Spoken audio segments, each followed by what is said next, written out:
我只是跪在爷爷的坟头说了句我想你，竟传到了大明朱元璋的耳中。他诧异看着朱雄鹰陵墓上空的漩涡，难道咱大孙没死？就在他惊疑不定时，漩涡却再次传来了断断续续的声音，而这个声音竟让他一脸错愕。爷爷，我黄袍加身了，这边辛苦，每天打仗没钱。另一边的我正举着老旧手机播放我大一暑假打工的身影。爷爷，你看我黄袍加身了呢，在这边虽然辛苦，每天送外卖，打仗似的，也没挣到什么钱，但我觉得自己成长了很多。忽然，我头上传来一道苍老的声音：“是大孙吗？”我愣住了，去世多年的爷爷显灵了，难道这就是他临终前留的短信含义？婴儿3年后的今天来给爷爷扫墓，你问的那个问题会有答案。可您老人家也没说亲自来告诉我答案，您不会待会还要带我走吧？正当我环顾四周时，竟猛地发现坟墓上方有一个神秘漩涡，似乎连接着另一个世界。我心中一颤，对着漩涡大声道：“爷爷，是你吗？”过了几分钟，一个模糊的老人声音忽然传来：“大孙，你没死啊？”我懵了，虽然我有很多问题想问爷爷，但这一刻感情压过了理智，我并没有马上去追问自己小时候为何生活在古代的答案。爷爷，你在那边过得怎么样？我在这边过得很好。大孙，你怎么样？刚才我听你说缺钱，爷爷这有钱，爷爷给你。我心中激动不已，泪水不自觉地涌上了眼眶。爷爷都到那头了，还惦记着我，钱够不够花？但是您那边的钱，我也不敢要啊。另一边的大明中山上，朱元璋在陵墓前整整站了一天，虽然每隔1个时辰才能跟大孙说上一句话，但他却甘之如饴。不过对于其他人，他的态度就没有这么温柔了。咱大孙都在下面整军备战了，没有军饷怎么成？快点让提举司的人把新印的宝钞送过来。当获知我在下面打仗时，朱元璋很是欣慰。这就对了嘛，这才是我老朱家的种。对于大孙开疆扩土的事业，他是1万个支持的，并且经过观察，那漩涡既然能沟通阴阳两界，或许还能够传递物品。至于为什么会选择宝钞，反正对于富有四海的洪武大帝来说，宝钞跟指针就没什么区别。给大孙烧纸还不如烧宝钞来得快。很快，一车车的宝钞就被运了过来，朱元璋亲自将宝钞点燃，对着那细小漩涡送了过去。而在他看不到的地方，化为飞灰的宝钞刚进入时空虫洞，就迅速复原，并开始自然老化。这边的我很快就发现漩涡飞出些古老的纸币，捡起一张，竟发现上面写着大明通行宝钞。爷爷在下面，怎么会有大明宝钞呢？我猛然冒出一个大胆的猜测，难道爷爷穿越到大明了？爷爷，你这是在大明吗？朱元璋闻言愣了一下，咱不在大明在哪？一旁的道长邱玄清当即解释，贫道觉得于王殿下是在问这处阴阳气海漩涡是不是在大明境内。朱元璋恍然，不错，咱就在大明，刚烧过去的钱够花吗？大孙，你可还有什么心愿？面对这个问题，我陷入了沉思。大明宝钞应该能当古董，卖个几千块钱吧。总之，我觉得不应该奢求更多。一来，爷爷就算魂穿大明了，估计挣这些宝钞也不容易；二来，自己已经成年了，总不能让老爷子死了还在大明给我赚学费吧。所以我回答道：招过来的足够花了，我没什么心愿，就是想让爷爷过来陪我。我一个人有点孤单，而且好些事情顾不过来。于王殿下，这话可不兴说呀！你爷爷要是下去陪你，这大明江山可就乱了套了。朱元璋也有些尴尬，不过想到宝贝大孙在那边孤单一人，还得招兵买马打仗，他又没教我打天下的知识，所以渴望得到他的帮助是正常的。大孙，爷爷现在过不去，毕竟这中间有界限的。不过朱元璋有句话没说，大孙，你要是有需要的话，咱倒是能送几个能打仗的将军下去。突然，我的声音再次传来：爷爷，你那边需要我烧些东西过去吗？朱元璋闻言眉头皱了皱，从来只听说上边给下边烧东西的，哪有下边给上边烧啊？而且大孙你烧的东西，爷爷也不敢用啊。就在朱元璋想着怎么婉拒我时，他突然发现漩涡竟开始慢慢缩小了，而漩涡的那头也传来焦急的声音：答案。大孙，你说什么答案？谁打你了？此时我呆呆看着消失的漩涡。爷爷，你说好要告诉我的答案啊！莫非你魂穿到了大明，还丢失了一部分记忆不成？与此同时的大明世界，皇帝长孙声音的出现，引起了宫里的轩然大波。奉天殿内，朱元璋看着锦衣卫指挥使毛香：咱交给你去办的事情怎么样了？回禀陛下，暂时还没有任何动静传来。你说到现在都没动静，是怎么回事？或许是于王殿下在下面忙于征战，暂时还没空。咱瞧你挺机灵的，或许大孙在下面缺个侦察情报的好手呢，送你下去给大孙分担分担，大孙就有空了。于王的陵墓是咱心中的重中之重，咱要你亲自带领锦衣卫，严格监视，有任何动静马上禀报给咱。是陛下。朱元璋刚把毛香挥退不久，太子朱标就匆匆赶来。儿臣听闻有关婴儿死而复生的传闻，知道您思念成疾，但人死不能复生，儿臣担心有人借机蛊惑人心，扰乱大明社稷。放肆！咱亲耳所闻，岂能有假？非是儿臣不敬，只是此事关系重大，不能轻信那道士的一面之词。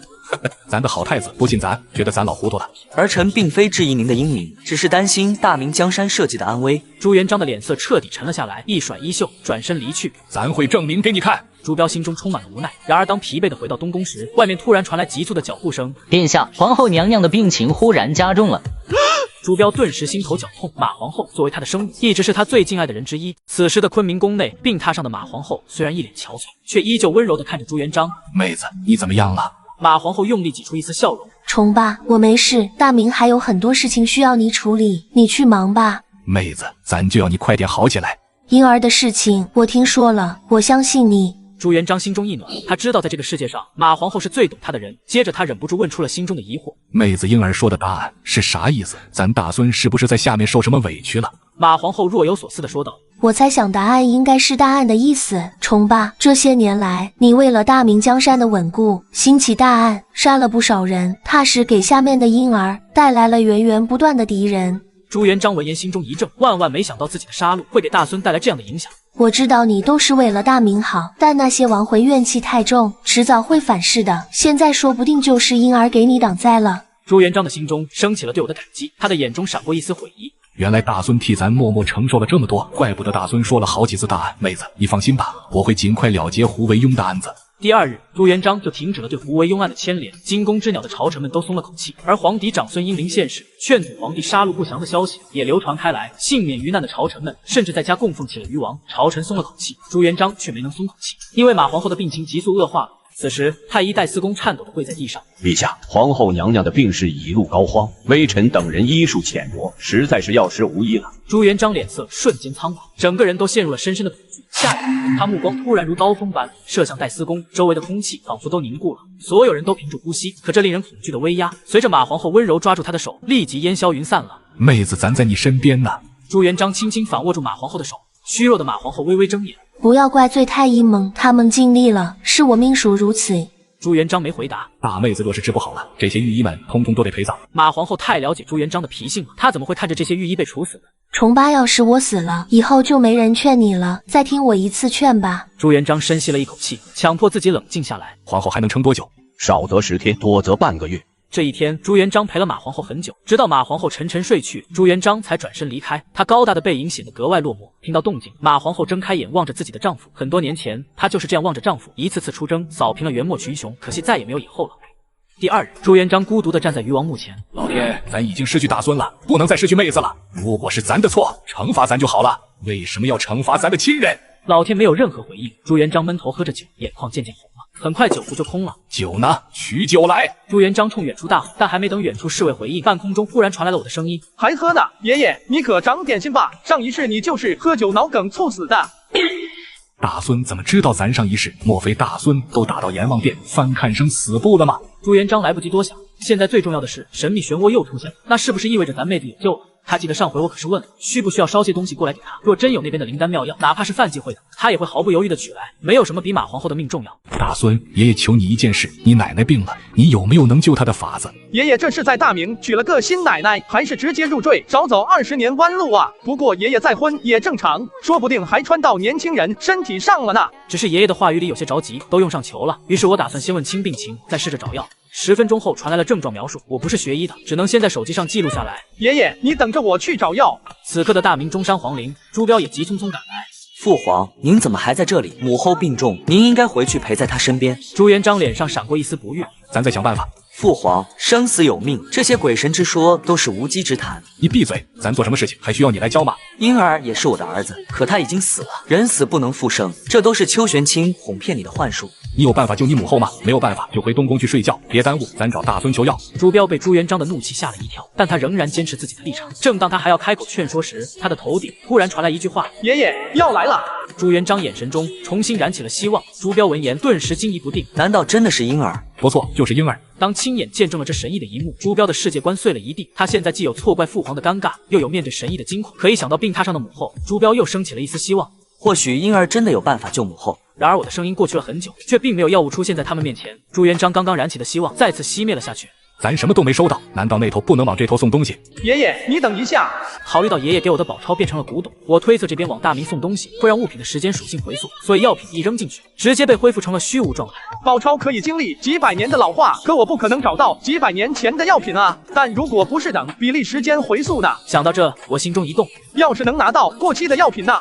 大明这边，马皇后情况很不好，夜里高热始终不退，御医们反正是束手无策了。宫里的人也来了好几波，劝皇帝赶紧回宫，但朱元璋依旧不为所动，执拗的等在陵墓里。大孙说有药，让咱等一下，咱就在这里等。可是母后，朱标的话没有说出口，他怕马皇后撑不住。然而朱元璋却丝毫不为所动。这个关键时刻，他只有相信自己，保证跟大孙万无一失的沟通。如果这时候他走开了，中间出了半点差错，他都会后悔一辈子。后悔是不是那时候不走开，大妹子就有救？朱标同样懂这个道理。马皇后那边能坚持多久，不取决于他们现在回不回去，而取决于能否从我手里拿到药。而目前跟我沟通最多，也是最被我信任的，确实只有朱元璋本人。可这唯一的一线生机，却随着时间的流逝逐渐渺茫。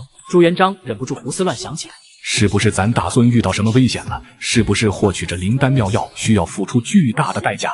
两界的间隔就这么明晃晃的摆在眼前，他只能选择相信我。又过了许久，朱元璋低着头喃喃道：“咱妹子命不该绝，可是咱的大孙怎么还没拿来救命药呢？”就在他快要丧失信心时，突然啪嗒一声，一瓶模样古怪的药掉了下来。朱元璋心中一震，接起来又是几板不同颜色的药相继落下。我猜对了，因为时间流速不同，所以两边物品的老化和回溯时间也不同。爷爷收到了，就先吃着吧，只能先死马当活马医了。不久后的坤宁宫内，以戴思恭为首的一群御医跪伏于地，请陛下三思啊！此药前所未见，药性不明，恐有凶险。戴思恭害怕吃了这个来路不明的药，让马皇后当场暴毙，皇上肯定会一怒之下杀了他们。此时，朱元璋看着身前的御医们，脸色铁青，他的皇后正躺在床上，随时可能死去，而这些御医竟敢阻拦他去救命。来人，都给咱拖出去砍了！别，只见马皇后缓缓睁开了眼，她同样看到了朱元璋手里的药。这是那边的药吗？妹子，你信不信咱？虫爸，我永远相信你。马皇后的声音虽然微弱，却坚定而深情。朱元璋的心中涌起一股暖流，他转头看向那三种药物，眼中闪过一丝决绝。大孙不会害你的，吃吧。他低声说道，手中拿起了一粒胶囊，他稳定而有力的大手，此时竟出现了一丝轻微的颤抖。马皇后微微张口，将胶囊吞了下去，目光始终停留在朱元璋的脸上，仿佛在告诉他，我信你，无论生死。服完所有胶囊的马皇后沉沉睡去。众人的目光都紧紧盯着他，等待着某种奇迹的发生。朱元璋的脸色依旧凝重，但他的眼中却透露着期待。御医戴思恭也紧紧盯着马皇后。皇帝简直就是急昏了头，话可以乱说，药能乱吃吗？戴思恭出身医药世家，他这双眼睛认得所有药材，而皇帝拿来的药，戴思恭不仅没见过，就连气味都异常陌生。他100%确信这根本就不是药，但此时他却没有看皇帝笑话的心思，反而开始祈祷扁鹊华佗，求求你们保佑，这玩意吃下去别马上死。众人就这么等了足足1个多时辰，沉睡中的马皇后脸上逐渐浮现出了一抹红，接着是一阵急促的咳嗽声。下一秒，马皇后突然醒来了，她向着痰盂咳了几口，一时间竟觉得肺部舒服多了。虫爸，我没死。说什么胡话呢？朱元璋赶紧用手摸了摸马皇后的头，之前始终退不了的高热竟消退了。戴思恭心领神会，上前诊脉，可随后戴思恭凝重的面色却让朱元璋心头猛地一沉。片刻后，戴思恭才轻轻地舒了口气，眼中闪烁着不可置信。真是神仙手段，这辈子都没见识过，今日有幸了。其他御医们也惊讶，他们可从没听戴院士在医术上赞叹过谁。陛下，娘娘现在的脉象平稳而有生机，虽然有些虚弱，但已无性命之忧了。这一刻，场中的所有人都震惊无比，御医束手无策的病症竟被皇帝长孙从那头送来的药硬生生治好了。太子朱标也是眼神复杂，想到之前还义正言辞劝说父皇，他脸上火辣辣的，像是被人扇了一巴掌一样。朱元璋的心从嗓子眼掉了回去，他缓了一阵才开口。尔等庸医，咱就该把你们都送下去，跟下面的扁鹊华佗好好学学医术。被骂的气都不敢喘的御医们，此时反倒松了口气。感谢余王殿下，脑袋暂时保住了，不用去见扁鹊华佗了。咱大孙的药，咱亲自喂，只吃这个，你们不许开药，都给咱滚！众人如蒙大赦，纷纷退下。很快，坤宁宫内就只剩下了朱标。雕儿给咱记一下，大孙说的每月用药，红的1天3次，一次2粒；蓝的1天2次，一次3粒。说完，朱元璋亲手给马皇后喂了小半碗白粥。喝完粥，马皇后郑重地说道：“虫爸，我有件事想问你，这药到底是什么药？为何能有如此神效？”也不怪马皇后疑问，毕竟明朝的细菌病毒没有耐药性，无论是抗生素还是退烧药，药效都可以100%的发挥出来。这药既然是咱大孙弄来的，定然是有些神异的。朱元璋这才有时间拿出那几板药片，竟发现后面是有字的。然而这些字虽然看起来都是汉字，但有些笔画却被简化了。至于连起来是什么意思，他更是根本看不懂。马皇后分析道：“或许这是那头的字。”朱元璋又看向接下来的几板药的背后，居然发现有一种药的名字，他是能够顺利读出来的。万古霉素，如此霸气的名字，想来是那头的神药。不错，药效通神，不愧为万古之后，咱大孙出手，果然非同凡响。这次能救下你，多亏了咱的好大孙。朱元璋由衷感叹道。马皇后点点头，忽然又想到一个问题：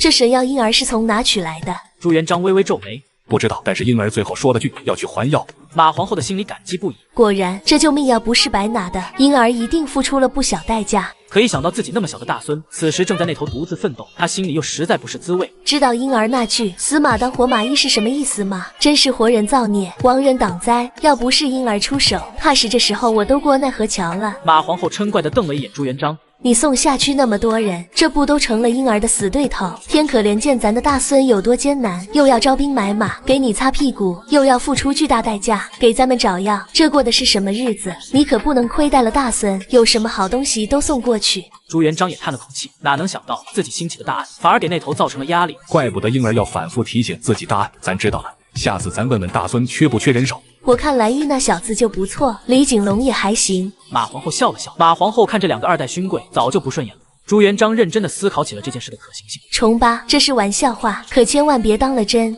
咱知道，只是这阴阳气海的事情，咱实在是还没弄明白。朱元璋很敏锐地察觉到，凡是之人可从漩涡中得到古怪的物品与近乎于泄露天机的信息，那这到底对大明是好还是坏呢？就在朱元璋心中隐隐激动时，突然有人传话道：陛下，太常寺卿邱玄清声称有重大进展，他与道衍僧人交谈后，获悉了传说中阴阳气海的关键信息。陛下，小僧此次前来是为了揭示一个天机。朱元璋审视着道衍，他曾经看过道衍的僧籍档案，得知道衍早年学习阴阳术数，因此有些不喜，就没有重用道衍。世间有阴阳两界，而阴阳气海便是沟通这两界的神秘通道。此通道非寻常人所能开启，唯有心有灵犀的血脉之亲，才有可能在极小的概率下触发。这个讯息就连邱玄清也不知道。这道衍言之凿凿，究竟是假意编造，妄图攀龙登云，还是确有其事？而一旁的邱玄清却是瞳孔微缩看向道衍，道衍对此却视若无睹。如今陛下能与鱼王殿下开阴阳气海，实乃大明之幸。朱元璋的眼中闪过一丝异色，那依你之见，咱该如何做才能顺应天意，保佑大明？道衍微微一笑，陛下应敕封鱼王殿下为圣孙，以彰显其尊贵，如此便可稳固国印。朱元璋听后陷入了沉思，并没有什么表示。过了一会，他突然抬头望向道衍，关于阴阳气海，你还知道些什么？小僧还知道阴阳气海出现的规律。随着道衍的解释，朱元璋虽然暂时无法辨别真伪，但显然对阴阳气海的存在有了更进一步的了解。那你可知人是否有上一世，在下面阎罗殿的生死簿上，能否看到人的前世今生？道衍面不改色道：陛下所问甚是深奥，但世间万物皆有因果循环，至于生死簿上能否看到人的前世今生，他顿了顿，小僧确实不知。朱元璋听后什么都没说，而是挥了挥手。道衍微微一笑，行了一个佛礼便离开。出了大殿，他僧袍大袖中的拳头紧紧攥住，掌心满是汗水。刚才他清晰地感知到朱元璋身上的杀意，若是有半句大错，恐怕现在已经身首异处。但这不重要，重要的是他赌对了。道衍，你之前对我可不是这般说的。日禄归时阁，青云定有期。邱真人，这可是你给我算的。邱玄清强自按捺下火气，你要登青云，我不拦你，可你不怕跌得粉身碎骨吗？道衍没说话，径直离去。邱玄清看着他离去的身影，心中暗下决心，一定要把他弄走。这个想踩着他登青云的和尚，不知会闹出多大的事情。此时的奉天殿内，朱元璋的心情相当不错。正当他一页一页的批改奏章时，锦衣卫指挥使毛香匆匆赶来，启禀陛下，孝陵那边有要事，需要陛下亲自前往。朱元璋眼中闪过惊喜，肯定是大孙那边来信了。上次为了救马皇后，通话结束的匆忙，而朱元璋也有许多问题想问我。不久后的鱼王陵墓前，咱大孙说啥了？鱼王殿下刚才问您在不在，药有没有效，然后又说陛下您还没告诉他答案的事情呢，我们都严格遵循陛下的旨意，没有回话。既然大孙问了大案的事情，就说明那头已经出现转机了，也就是说自己停止大案的决策，改善了大孙的处境。这让朱元璋心里舒服了不少。他乐呵呵地对着漩涡道：大孙药很有效，另外答案已经没了。另一边的我闻言愣了愣，没了？答案已经没了吗？爷爷，你逗我呢？这个回答给我整不会了。爷爷，你穿越给自己穿失忆了吗？我脑子有点乱，向爷爷再次确认答案的事情。爷爷，你确定真的没了？闻言，朱元璋仔细想了想，又把毛香招了过来。咱大孙是啥意思？为何再三确认答案是不是没了？是不是你们锦衣卫还在偷偷处决犯人？毛香冷汗直流。鱼王殿下如此神通广大，自然不会无的放矢。人家这么特意一问，就说明还有新的冤魂在那头出现。陛下，我向镇抚司反复交代了，停止大案，现在肯定没有再杀人了，或许是诏狱里有人因病去世了之类的。现在胡惟庸的余党还没全部水落石出，又不能把那些人都放了。朱元璋怒气冲冲，咱要你有何用？赶紧想办法，既要查清楚，又不能再送人下去给大孙添乱了。毛香连连叩首，不敢多言，生怕自己说错一句就要下去给鱼王殿下当情报头了。而我确定答案真的没了以后，虽然有些无奈，但好在线索还是很多。没准爷爷以后还能想起来，或者我这头也能查出来。接着我开始问起了爷爷的现状。爷爷，你那头是哪年？近况如何？听着大孙的询问，朱元璋心里很暖，大孙还是关心自己的，而且他也确定了两边的时间流速不同，因此并不觉得我的问题奇怪。爷爷这里是洪武15年，还挺好的，就是胡惟庸案的事情有些烦。我听到这个回答，心里也颇为踏实。既然能接触到胡惟庸案，说明爷爷应该是做官了，而且爷爷没被牵连进去，估计也不是什么大官。这样说来，自己倒是可以利用这边的物品和信息帮衬爷爷一把，毕竟爷爷在那头独自奋斗也不容易，而且爷爷是教初中物理的，对历史也不熟，所以有些关键时间节点上的事情，自己还是要提醒爷爷的。于是我开口：爷爷，你没事就好，但既然是洪武15年，那么你那头空印案发生了吗？空印案。朱元璋忽然想起来，邱玄清告诉过他，从阴阳气海中是可以获知未来天机的。难道说这空印案就是即将发生的事情？此时的朱元璋绝对想不到，他要是知道空印案到底是怎么回事，估计马上就要气炸了。之后我向他解释了，空印案就是每年地方的账簿必须与户部的进行核对，如果有一项不符，整个账簿便要被驳回。但因为古代交通不便，一旦出错，来回折腾很麻烦，因此官员们会准备好一套盖过大印的空白账簿，一旦到京城时账簿出错，就在空白账簿上重新填报。听完我的简单介绍后，朱元璋没说话，只是缓缓转身望向京城。此时接到诏令过来的近臣有些畏惧地站在一旁，朱元璋的内心复杂极了。没想到看似平静的大明朝堂，竟隐藏着如此令他震惊的危机。所有人都知道，所有人都在联手欺瞒他，而这种欺瞒已经持续了10余年。这天下还有多少事情是如同空印一样他不知道的？空印。朱元璋终于说话了，他缓缓地吐出这2个字，每一个字都像是从牙缝中挤出来的，让在场的人都忍不住噤声。如此欺君罔上的行径，居然就生在咱的眼皮底下。朱元璋的声音并不高亢，却带着强烈的压迫感。毛香低着头，不敢直视皇帝的背影。他知道这次的风暴一旦卷起来，远比以往任何一次都要猛烈，甚至会超过胡惟庸案的规模。朱元璋转过身，目光如刀般在低头的近臣脸上扫过，最后落在了毛香的身上。刹那间，毛香只觉得仿佛被一只猛虎盯上，动弹不得。你说咱的大明究竟有没有空印这回事？朱元璋声音平静的可怕，仿佛暴风雨前的宁静。毛香咽了口唾沫，他知道自己此刻的回答将决定许多人的生死。陛下，锦衣卫绝对没有。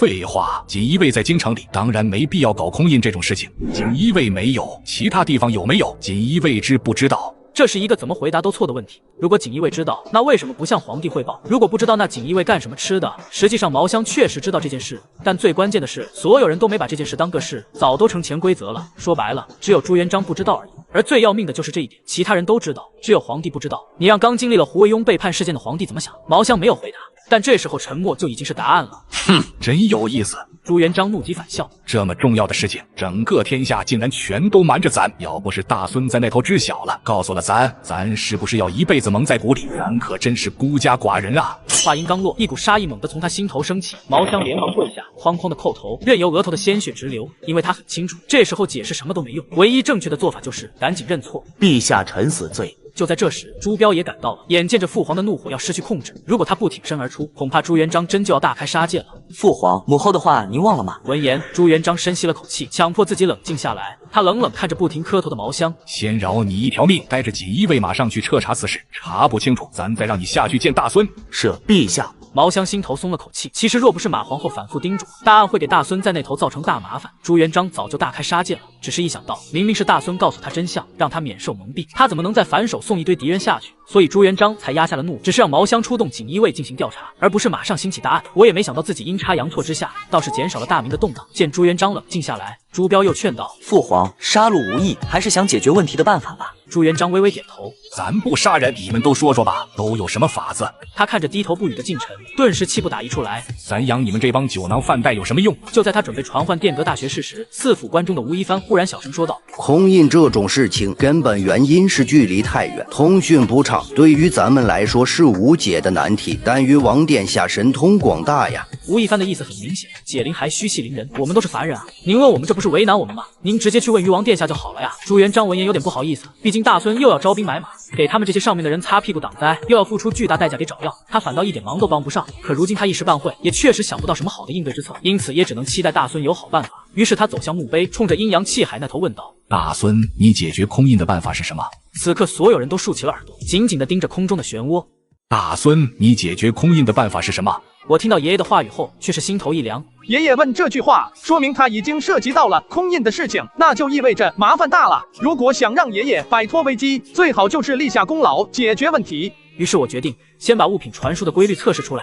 爷爷，我要先试试物体的传输规则，如果能送过去，我这头有办法解决通讯问题。说完，我朝着漩涡先扔了一块旁边的石头，又扔了一块陈年砖头。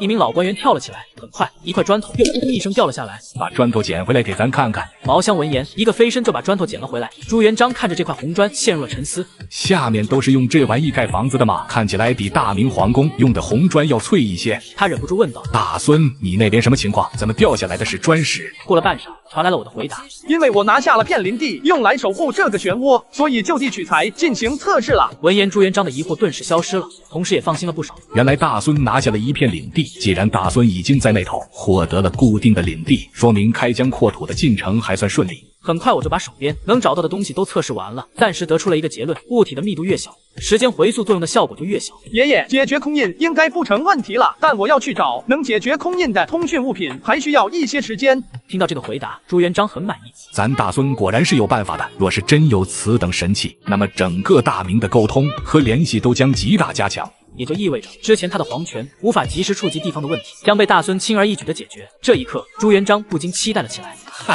不是大开杀戒杀不起，而是大孙即将送来的神器更有性价比。毛香，你看到有什么情况，立马打电话告诉我。是，陛下。不过陛下，能不能给我先借个充电宝？我这没电关机了。拿这个去充吧。手机咋充电啊？还真能充电，这么高级啊！华为 Mate 60遥遥领先的，你喜欢可以去我左下角领台。要到处拉新助力吧？不用，彪儿也领了台，都用包浆了。陛下，你该不会再忽悠我吧？你看这么多人都领到了，他们一开始也不信，不过想着免费的手机试试呗。结果从左下角进去一打开，就看到手机领取界面了，都是全新的国行新机，好多人抢都抢不到呢。居然还有苹果15。苹果15是我争取的最新粉丝福利，一人限量一台，下载的人都有机会领，也是从左下角进去下载，挂架升级，苹果、华为都任你选，感觉不太好抢啊。一点都不难，你现在登录还能领个上古神剑，3件就能秒 BOSS，2天直升500级，手机领到，隔天就能到。行，我这就试试。回到坤宁宫，朱元璋对马皇后说完今天的事情。妹子，咱还有许多事未曾问过大孙。重八来日方长，大孙之事总有机会再问的。大孙说，他已在地府打下了一片领地，完全可以守护那头的阴阳气海。咱大孙果然不是池中之物。马皇后闻言大喜，大孙有这般能耐，真乃我朱家之福。紧接着，朱元璋便给他讲了空印之事，他眼中闪过一丝冷意。官员们竟敢如此大胆，将蒙蔽咱的事情习以为常，真当咱是昏君不成？马皇后心中一紧，生怕朱元璋盛怒之下大开杀戒，但朱元璋接下来的话却让他松了口气。咱不打算杀人，杀人只会给大孙添乱。大孙说他有办法。送来解决通讯问题的物品。重八，大孙他真的能够解决这空印之事吗？他在那头实在是太不容易了。大孙他天资聪颖，咱相信他一定能够做到。大孙在那头守护着阴阳气海，或许也会被觊觎，咱们是否应该给大孙更多的支持呢？妹子所言极是，咱也是这么想的，只是大孙他身处那头，与咱这头肯定不一样，咱想要支持他，却又不知从何下手，下次还是得好好问问大孙。第二日，朱元璋也正式督促工部把中山鱼王陵改建成了圣孙坛。不久后的鱼王陵墓前，大孙，你能听到吗？能听到，爷爷，我要试试，能不能把无线电台送过去？众人此时紧紧盯着阴阳气海，眼神中充满了期待。突然，有个方方正正的大匣子从阴阳气海里掉了出来。当这个大匣子被送到朱元璋面前时，他认真地打量着它。这就是能够千里通讯的神器吗？可随后，一个巨大的疑惑从他的心头升起。问题是，这东西怎么用呢？靠念动咒语吗？很快，我又送去了干电池和民国时期的无线电操作手册，都是繁体。明朝人看着应该没有阅读困难。如神器，果真如婴儿所言，千里之外犹如面对面交谈。此乃天佑大明，李景龙和徐辉祖，你俩脑瓜子聪明，现在就去试。2台无线电台被拿去进行试验，而这段空窗期自然就是爷孙谈话的时间了。大孙领地弄得怎么样了？领地已经基本成型了。朱元璋眉头舒展。显然，大孙在地府已经打下了一个稳固的地盘。朱元璋对大孙的事业进展感到很满意，放下心来以后，他想起了自己最在意的那个问题。大孙，你上次说的上一世是？然而阴阳气海那头却传来了我的反问：爷爷，你是不是魂穿？朱元璋微微皱眉，心中涌起一股莫名的疑惑。对于魂穿这个词，他并不清楚什么意思。邱真人，这魂穿是什么意思？邱玄清微微一愣，没想到皇帝会突然问起这个问题。他心中迅速闪过各种念头，但面上却丝毫不露声色，恭敬地回答道：陛下，魂穿一词乃是指灵魂穿越阴阳屏障，随后投胎转世的意思。也就是说，投胎转世之说确实是真的。邱真人，你觉得大孙问咱是否是魂穿是什么意思？邱玄清沉吟片刻道：陛下，既然是天命之主，那么自然与寻常人投胎是不同的。历代帝王，尤其是开国帝王，多有前世根脚，陛下也是如此。因此，鱼王殿下应该是问陛下，还记不记得投胎之前的前世根脚？若是记得，或许鱼王殿下能在下面做些什么。面对这个问题，他肯定不好当众承认自己对于前世根脚什么都不记得，别的皇帝都有，就他没有的话，这算什么事？确实是魂穿。这句话一出口，我顿时懵了。爷爷，你真是魂穿穿越者啊！那我到底是不是也是魂穿穿越者啊？那魂穿以后，爷爷你记不记得前世的记忆？老朱的神情很复杂，该怎么回答呢？如果回答记得，那么难免被接着问记得什么；那直接回答不记得，那不就露馅了吗？众人屏息凝神，等待着朱元璋的回答。电光火石之间，朱元璋做出了他觉得最正确的选择。爷爷前世的记忆可能不完整了。而这时道长邱玄清也帮忙解释道：喝完孟婆汤，过了奈何桥，肯定就没前世的记忆了。只有极少数天选之人，比如陛下，还会记得一点前世的事情。原来爷爷也是和自己一样，作为魂穿穿越者，丢失了部分记忆，但爷爷保留的记忆肯定比自己要多，因为爷爷至少还认识自己。大孙，上次烧的钱还够花吗？不需要这边再烧一些？爷爷倒是挺贴心的。于是我回答道：暂时够用，等空印案的事情顺利解决了，回头弄点书画过来吧，这边比较值钱。说完，神秘漩涡彻底消失不见。爷爷能听到吗？无线电台好用吗？好用。大孙，这一年来你过得怎么样？爷爷，我这里只过去了1个多月。朱元璋心中一凛，看向邱玄清。天庭1日，人间1年。地府虽不及天庭，但也是地府1月，人间1年。原来如此。对了，大孙，你的领地有没有变化？爷爷，领地已经完全成型了，这让朱元璋感到无比欣慰。大孙的领地既然已经完全成型，最起码的安全是不用担心了。接下来应该就是招兵买马，继续扩展领地了。爷爷，我这次带来了第2批共15台无线电台和手摇发电机，原版的使用手册也配套了，这样无线电台就不会因为没电而失效了。朱元璋顿时大喜过望，现在电台多了，就可以给所有布政使司都配备1台了。要是数百万邻军都装备无线电台，那就更好了。大孙，能不能再搞来一些电台？爷爷，可以是可以，但我钱不够了。闻言，朱元璋也很理解，毕竟大孙在地府招兵买马、开疆拓土都需要大量的资金。大孙别急，爷爷这就给你烧些寻常字画过去。很快，一车车的字画就被运了过来，朱元璋亲自将字画点燃，对着那细小漩涡送了过去。很快，这些书画跟下饺子一样掉落在我的面前，捡起一幅，竟发现是《快雪时晴帖》。这不是王羲之作品吗？现在不是收藏于博物馆中吗？爷爷是从哪搞来的？是不是真品，我无从断定。但这幅《快雪时晴帖》，哪怕是明朝初年的人临摹的，放到现在也很值钱。捡起另一幅画，更是把我吓了一跳。卧槽，富春山居图，这不是华仔电影里面的那幅画吗？爷爷，这些不会都是真品吧？当然是真品。大孙，再来点吧。这话一出口，我马上就拒绝了，不是大菜发不起，而是过亿，怕被抓进去。所以我眼前的是真品，博物馆里的是啥啊？片刻后，我把字画都收集起来，继续说道：爷爷，你那边是不是一年比一年冷了？确实是一年比一年冷了。大孙为何问这个问题？爷爷，我听说这叫做小冰河期。小冰河期，修真人，你可曾听说过小冰河期这回事？贫道在古籍中并未见过小冰河期这个词，这确实是首次听闻。朱元璋听后眉头皱得更紧了，连邱玄清这样的博学之士都未曾听说过这小冰河期究竟是何意。这时我开口解释起了小冰河期的概念，也就是说，这小冰河期是指气候变冷的一个时期，在这个时期里，气温会逐年下降，导致农作物减产，百姓生活困难。那这小冰河期是第一次发生吗？不是第一次发生，一共发生了4次。殷商末年到西周初年是第1次小冰河期，东汉末年、三国、西晋是第2次小冰河期，唐末、五代、北宋初是第3次小冰河期，从元朝开始是第4次小冰河期。邱玄清听后，眼中闪过一丝金光。原来如此，贫道曾在史书中读到过，历史上却有一些时期气候异常寒冷，导致天下大乱，民不聊生。看来便是这小冰河期作祟了。朱元璋抬头看向天上纷纷扬扬飘洒下来的雪花，忽然有了一种不好的预感。大孙，这小冰河期会持续多久？具体多久我也不是很清楚，但是最少会持续400年。大孙，你是如何得知这些的？爷爷，我是听一位很厉害的老师讲的。就在朱元璋还想要继续追问的时候，阴阳气海却消失了。既然被大孙称为很厉害的高人，说明这个神秘天机信息应该是确凿无疑的。随后朱元璋看向邱玄清，沉声警告道：今天听到的一个字都不准往外面说，全都烂在肚子里，否则别怪咱不讲情面。关于此事，现在就去查。咱授予你翻阅所有府库资料的权利，先去验证此前3次小冰河期的事情是否属实，查阅所有关于天下的古籍资料，一个都不能遗漏。是，陛下。3天后，邱玄清带着查阅的结果，匆匆赶到了奉天殿。陛下，根据史书记载，可以得出结论，每次小冰河期都会因为粮食减产，而伴随着严重的战乱与人口损失。东汉末年人口6000万，西晋一统时也仅剩不到1000万。唐朝末年人口同样是6000万，至北宋初年只剩2000万。那可有应对之法？陛下，小冰河期乃是天灾，非人力所能抗拒，解铃还须系铃人，不如等下次阴阳气海开启，再问问圣孙殿下有何对策。洪武17年春末，阴阳气海漩涡再次开启。婴儿，你那边可有解决小冰河期的法子？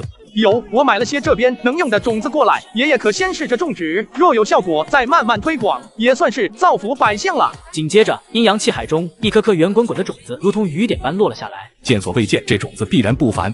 爷爷，这些在大明应该都算是高产作物了。另外，这本书你也可以种的时候参考着看看。一本关于土豆育种栽培和病虫害防治的繁体字书也跟着掉了下来。基于对我的信任，朱元璋已经对这些种子充满期待。不过他很快就担心起了别的事情。大孙，你那头虚部需要些兵马俑，爷爷可以给你送些过去。我听着有些模糊的声音，吓了一跳。送啥？兵马俑？书画还能出售？兵马俑这玩意卖了不马上被抓？于是我赶忙开口：爷爷，千万别！朱元璋闻言一愣，这是怎么回事？难道不能送人下去吗？看来大孙只能自己奋斗了。我眼看漩涡即将关闭，于是问了最关心的问题：爷爷，你那边有没有什么困扰？或许我这能帮你查查，或者问问。朱元璋仔细想了想，倒还真让他想到了一个。大孙，大明以后要是灭亡了，不亡在小冰河期，会亡在什么？我还没来得及回话，漩涡就彻底消失了。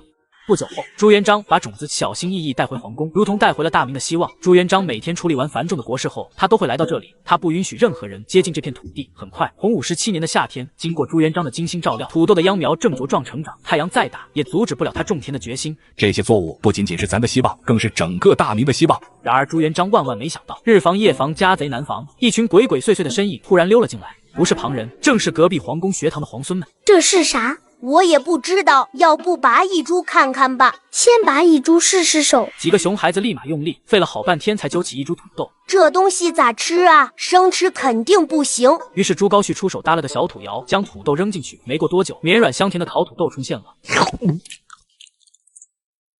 这也太好吃了！好吃！原来黄爷爷背着我们种好吃的呀。我们把黄爷爷种的东西给挖出来，他不会责怪我们吧？应该不会吧，我们是黄爷爷的亲孙子。由于他们吃土豆的过程耗时太长，以至于皇孙们集体失踪的消息直接惊动了朱元璋。在得知自己辛苦耕种的田地被糟蹋后，朱元璋铁青着脸，拿着藤条：咱让你吃，想吃什么咱不给你吃，来这里偷东西。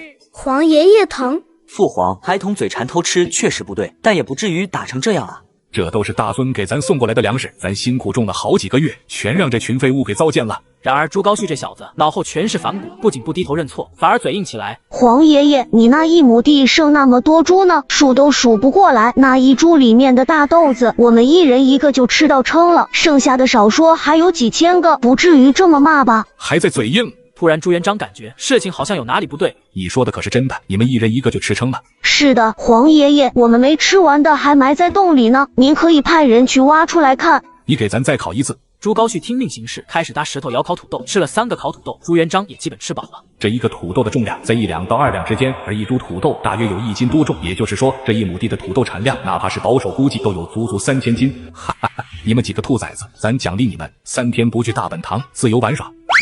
父皇，这土豆的产量如此惊人，若是能推广种植，我大明的百姓就再也不用为饥饿所困了。彪儿，你说得对，这土豆就是咱们大明的希望，咱们必须想尽一切办法，让百姓们都能种上这高产的作物。多亏了婴儿啊！是啊，真不知道婴儿还能给大明带来多少惊喜。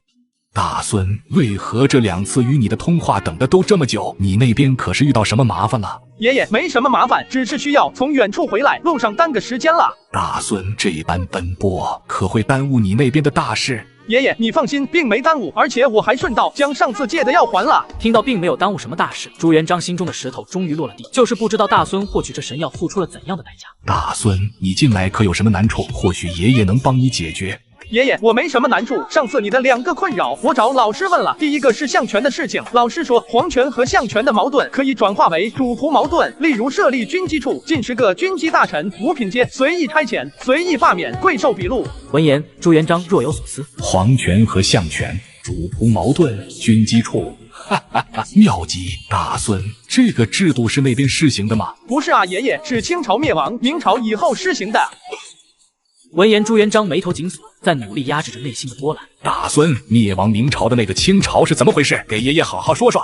是女真人建立的后金政权，后来改了国号，叫做清。朱元璋万万没有想到，灭亡大明的会是女真人，不知道那时候会不会再来一次靖康之耻。女真人？朱元璋喃喃自语，他的声音中充斥了无尽的愤怒。他没把女真人扬了，女真人竟然把大明给扬了。禽兽之类，安敢如此！父皇息怒，儿臣以为现在既然知道了答案，我们还可以从容应对。彪儿，传旨下去，立即加强辽东方向的后勤储备，同时调集精锐兵马，先解决那哈楚所部，再解除北元威胁，最后彻底剿灭女真人。爷爷，我先把第4批无线电台送过去，你那边接好了。哈哈哈，太好了，这真是天佑我大明也！紧接着，朱雄英又把第2批的过期种子送了过去。大孙，这2种新种子是什么？爷爷，前面送过来的是黑麦种子，黑麦抗寒能力强，可以在北方种，甚至在漠北以北都能种，而且不仅能当粮食，还能当饲料用，不挑土壤。后面送来的是木薯种子，木薯比土豆和红薯的适应性更强，耐旱、耐疾，少病虫害，同样不挑土壤，山区都能种。这么说，这黑麦种子能在北方严寒之地生长，那就是在小冰河期也能存活，这岂不是北方的百姓同样有活路了？哈哈哈！大孙，你真是咱的福星啊！对了，爷爷，你问的第2个问题，如果大明不亡于小冰河期，会灭亡在什么？这个我也找到答案了，大明会亡于王朝周期率，300年是所有王朝都迈不过去的坎。大孙，这个300年王朝周期率到底是怎么回事？爷爷，王朝周期率说穿了是人地矛盾，而人地矛盾的本质就是内卷。大孙，这内卷是什么？内卷就是由于农业人口与农业用地面积不成正比，人口不断增加，粮食需求量不断增加，导致土地资源不足以满足人口需求的现象。大孙，那有办法破解吗？其实想要破解很简单，搞大航海就行了。大明其他都还行，就是这海禁。听闻此言，朱元璋本能的感到不悦，毕竟海禁是朱元璋推行最为坚决、彻底的国策之一。若是到了永乐朝，像是郑和七下西洋一般，然后先官方在民间发起大航海时代，那么什么内卷都跟不上扩张的速度了。倭国的金山银山，非洲的人力资源，美洲的土地作物，争着对外卷都卷不过来，哪还有功夫内卷？等到了停滞期再回来内卷，怕是早就4、500年的国运了。朱元璋本以为自己的治国理念已然完备，但此刻我的一席话却如同一股洪流，冲击着他固有的认知。大孙，这倭国真有金山银山？当然，那个什么倭国、石建国的银山一年就能产800万两白银，还有佐渡国的金山一年也能产黄金万两。哈哈哈！大孙这次可真是给咱带来了一个大惊喜。紧接着，朱元璋又问出了另一个关心的问题：大孙，那这永乐朝是大明的第几代呀？第3代，带领船队下西洋的郑和是著名的太监。听闻此言，朱元璋先是一怔，旋即有些黯然，随即招来马三宝，低声吩咐道：“你给咱去查查，有没有叫郑和的宦官？”是，陛下。大孙，这郑和七下西洋到底利几何呀？黄金72万两，白银1276万两。闻言，朱元璋的内心正在经历一场巨大的挣扎。他深知海禁政策对于稳固大明农业基本盘的重要性，但我的话却让他意识到，或许只有打破常规，才能走出一条全新的道路。对了，大孙，这永乐朝的信息可有记载呀？咱想看看。有，不过我得找找，下次我捎点这方面的资料过去。回到奉天殿，朱元璋召集群臣议事，咱已经下旨让锦衣卫选派精干人手前往倭国探查消息的真假了，都说说吧，对这件事情有什么看法？陛下还是要谨慎行事，毕竟倭国也不是好拿捏的。以当年蒙古人横扫天下之强大，尚且2次跨海争日不成，反被倭国人赶下了海。大明如果兴师动众，也未必一定就能获胜，而且还存在着类似隋炀帝3征刀沟例，反而拖垮国力的可能性。父皇，儿臣以为不能因此畏首畏尾，错失了这天赐良机，儿臣愿意亲自领兵征伐倭国。燕王殿下勇气可嘉，但此事并非一蹴而就，我们需要在派遣锦衣卫调查以后，再派出使臣与倭国交涉，一明一暗，探明虚实后再做打算。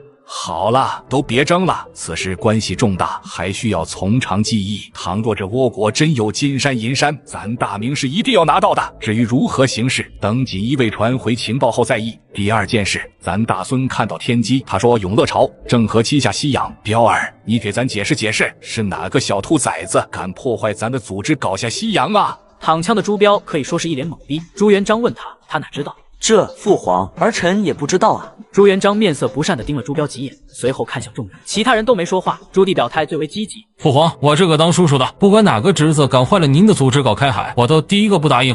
有你这句话就好，这件事也未必是哪个孙儿的意思，或许是朝中有权臣操纵。不过咱已经立了规矩，朝中有奸臣，藩王就得靖国难，清君侧，如此一来才能确保大明江山永固。不过咱也问大孙了，相信下次阴阳气海开启的时候，咱就知道这永乐帝的事情了。到时候，洪武19年的早春，阴阳气海漩涡再次开启。爷爷，上次您不是问永乐朝的信息吗？三言两语说不清楚，我直接给您烧2张残页过去，您自己慢慢看吧。朱元璋捡起那2张纸，迫不及待地阅读了起来。但是越看，朱元璋的脸色就越不对劲。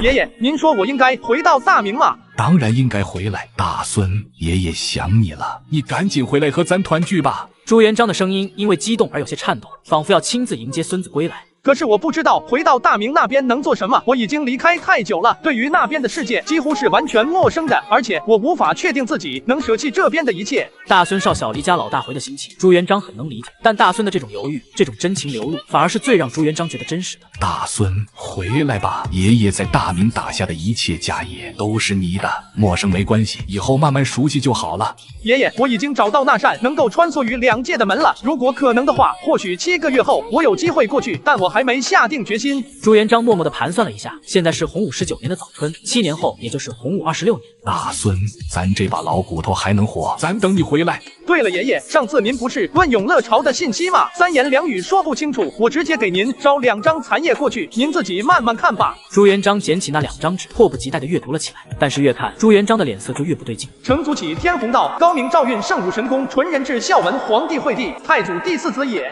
老四，难道是彪儿死在前头，然后兄终弟及了？朱元璋怀揣着满心的疑惑，继续看了下去。31年闰5月，太祖崩，皇太孙即位，帝纳其太，皇子承谋，欲因事以次削除之。这里为何不是太子朱标继位？因为洪武25年，就因为派去关中考察迁都之事，水土不服，回来不久就病死了。朱元璋听到这个消息，只觉得脑海里轰隆一声，他根本就无法想象，如果大孙死在了他前头，妻子没有得到灵药也死在了他前头，大儿子也死在了他前头，到了晚年的他会是什么样子？随后朱元璋深呼吸了一口气，还好，眼下妹子也活得好好的。彪儿既然是因为被派到关中才会水土不服的，那不让彪出远门不就行了？心神稍稍安定下来，朱元璋的注意力回到了这张残页的重点上。老四借着靖国难、清君侧的名义，发动了靖难之役，看起来还打赢了。这怎么可能？就算不把年纪比较大的汤和算进去，也不把生病的徐达算进去，可李文忠、常茂、冯胜、傅有德、蓝玉这么多名将，举倾国之兵，难道还打不过一个老四？大孙、李文忠、常茂、冯胜、傅有德、蓝玉这些人都被杀了吗？也有病死的，但绝大多数都是被杀了。听到这个答案后，一时之间朱元璋也有些心绪难安。咱竟然会把他们都杀了，咱竟然会有这种近乎疯魔的晚年。平常心。朱元璋如是安慰自己了，随后继续看了下去。辛伟与景龙战于正春坝，王以惊奇，先破其七营，诸将继至，景龙大败，分还。5月癸酉，王入德州，景龙走济南，庚辰攻济南，拜景龙军城下。又看完了几段以后，朱元璋的血压在急速飙升，气得手都在哆嗦。废物！这个废物除了打败仗还会干什么？毛相，把老四和李景龙都给咱叫来！不，拿绳子绑来，再发电报给浙江布政使司，跟李文忠说一声，让他趁早再生个儿子吧。朱元璋歇了一会儿，等血压没那么高了以后，继续独自阅读着残页。李景龙等开门纳王，都城遂陷。李景龙，咱还是低估你了，除了打败仗，你还会开门投降啊？片刻后，接到诏令的朱棣正在前往中山的路上。哎呀，老叔，你也来了。是啊，不知道父皇这次召见是为何事？嗨，肯定是好事呗。两人边走边聊，不一会儿就来到了中山。只见朱元璋已经站在那里等候多时了，见到他们来了，竟然亲自迎了上来。父皇，您这是？草民朱重八拜见永乐大帝。父皇，您这是何意啊？儿臣一直忠心耿耿，从未有过二心啊。你还敢问咱是何意？还忠心耿耿！来人呐，把这2个小兔崽子吊起来！舅老爷，舅老爷饶命啊！景龙知错了，看在我爹的份上，您饶了我这一次吧，我以后再也不敢了。你还有脸提你爹？你爹的脸都被你丢尽了，知错？你错哪儿了？李景龙一时语塞，他哪知道自己错哪儿了？但此刻他也顾不上那么多了，只能一个劲的求饶。父皇，儿臣何罪之有啊？您责罚儿臣，儿臣好歹也知道个缘由，方能改过自新。什么死动静？不好，是大明送葬曲。咱的妹子，咱的大孙，咱的彪儿，当真是神曲，仔细一下，全身都不疼了，舒服啊！我让你放送葬曲，我让你舒服，我打死你个逆子！朱棣此刻是叫天天不应，叫地地不灵，他心里明白这次父皇是真的生气，只能希望抽2下能让父皇消消气吧。随后，朱元璋回到了阴阳气海前，身后传来了朱棣和李景龙隔着数十步都能依稀听到的鬼哭狼嚎般的哀嚎声。爷爷，你那边怎么了？好像有动静。没事，有人抽陀螺呢。大孙，你接着给咱说说，这建文帝是怎么回事啊？建文帝就是朱允文登基之后10个月内，先废了周王朱肃，再废襄王朱柏，而襄王朱柏因官吏上门所拿，恐惧之下竟然合家自焚。接着又废了代王朱贵、齐王朱富、民王朱骈，到最后削藩的大刀落到了燕王朱棣的头上。朱棣被逼无奈，甚至通过大夏天裹着棉袄闹事装疯，在猪圈里吃猪屎的自污方式来避免朱允文猜忌。饶是如此，朱棣还是被朱允文派来的官吏即将擒拿，不得已拼死一搏，发动800勇士夺九门造反。闻言，朱元璋对朱棣的气愤倒是减轻了一些。听着被打得鬼哭狼嚎的朱棣，朱元璋本想让锦衣卫停手，突然脑海里闪过朱棣拍着胸脯跟他说的那句话：父皇，我这个当叔叔的，不管哪个侄子敢坏了您的组织搞开海，我都第一个不答应。破案了，永乐帝是吧？坏了你老子的组织搞开海的，不是别人，就是你小子，还有朱允文，咱真是瞎了眼，立了你这么个皇太孙。随后朱元璋叫来马三宝道：去东宫把朱允文给咱叫过来。是，陛下。大孙，你早点过来吧，爷爷的时间可能不多了。听到这句话，我心中也是一颤。现代世界和古代世界的时间流速不同，对于爷爷来说，可能每次对话都只有在过年的时候才有一次。或许爷爷每次都是这么巴望着，等待某一时刻虫洞忽然开启。可是自己又能为爷爷做些什么呢？朱雄英默默地叹了口气，他从怀里掏出了一本泛黄的书籍。爷爷，你多注意身体，这本赤脚医生手册好好看看，平时要是有什么毛病，对着找方法治就行。1个时辰后，虫洞那头的朱元璋捡起了那本小册。对于这个什么手册，朱元璋并不甚在意，但是听到大孙关心他的话语，朱元璋反而非常感动。很快，阴阳气海就消失无踪了。不过，阴阳气海的消失并不意味着事情的结束。当朱元璋看到跟着马三宝一起过来的人以后，面色顿时阴沉了下来。咱让你来了，咱叫你当永乐大帝。父皇冤枉，咱叫你造反。父皇冤枉，我还没造反呢。咱叫你破坏组织搞开海。操！你个臭要饭的，再打一架试试。什么死动静？不好，是大明送葬曲。咱的妹子，咱的大孙，咱的彪儿，当真是神曲，仔细一下，全身都不疼了，舒服啊！咱让你放送葬曲。就在此时，接到传召的朱允文也来了。四叔，好侄儿，给你皇爷求求情，放了四叔，四叔日后定有重谢。父皇不知道四弟犯了什么错，不如放下来再说吧，再打下去，怕是会伤到身体根本了。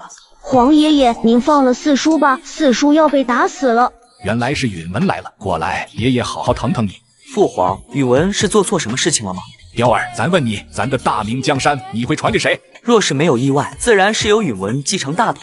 那好，咱今天就把话说明白，这大明江山是咱一手打下来的，咱绝不允许任何人破坏它，包括咱的儿孙。彪儿啊，你知道咱为何如此生气吗？儿臣不知。今天通过阴阳气海，大孙给咱透露了一些未来的天机信息，在预测的一种未来可能性里，彪儿在驾崩以后会把皇位传给允文，然后允文会进行削藩，把他的叔叔们都废为庶人，迁徙到荒凉之地软禁监视起来，有的藩王甚至被迫合府自焚。父皇，允文他还小，不懂事，还请父皇息怒，饶他这一次。10岁还小，在凤阳乡下都快成婚了，你们就是太宠溺他了，养在深宫之中，长于妇人之手，他能做出什么大事来？大事做不成，蠢事倒是没少做，真是让咱失望透顶。父皇，允文孝顺，怎么会做出这种事情呢？就算是削藩，那也一定会善待叔叔们的。朱元璋没回答，反而似笑非笑地盯着半空中的朱棣。老四啊，你可是敢干大事的人啊！你们兄弟10几个里，咱是没想到，在未来真有胆量反抗的，就你一个。朱棣想了想，自己最多也就只能拥有北平周围的军权，所以他下意识的觉得自己是刚起兵就被剿灭，成为未来史书上的丑角。父皇，儿臣不敢啊！朱棣一边说着不敢，一边瞥着朱允文。好啊，真是四叔的好侄儿啊！四叔没坑你，你倒是坑起四叔来了。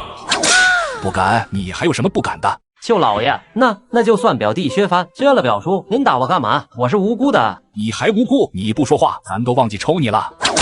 你个废物，除了打败仗就是打败仗，你还会什么？哦，对了，咱想起来了，你还会个开门投降。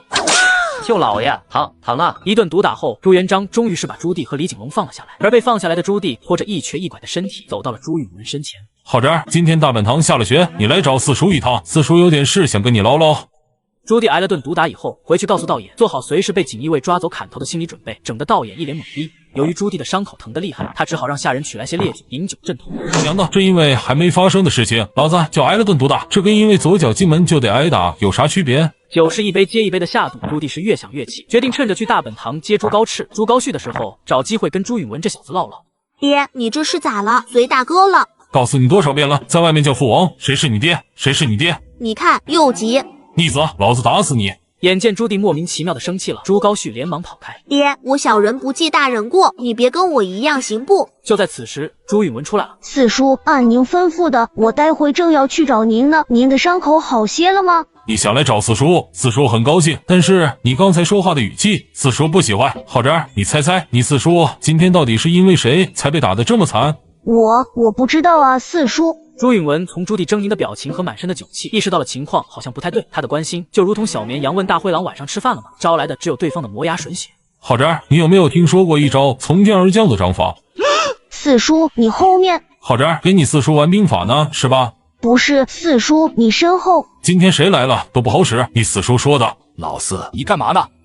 爹，你怎么来了？你慌什么？爹，我没慌。你没慌，咱不光听到你呼呼直喘，还听到了你咚咚的心跳。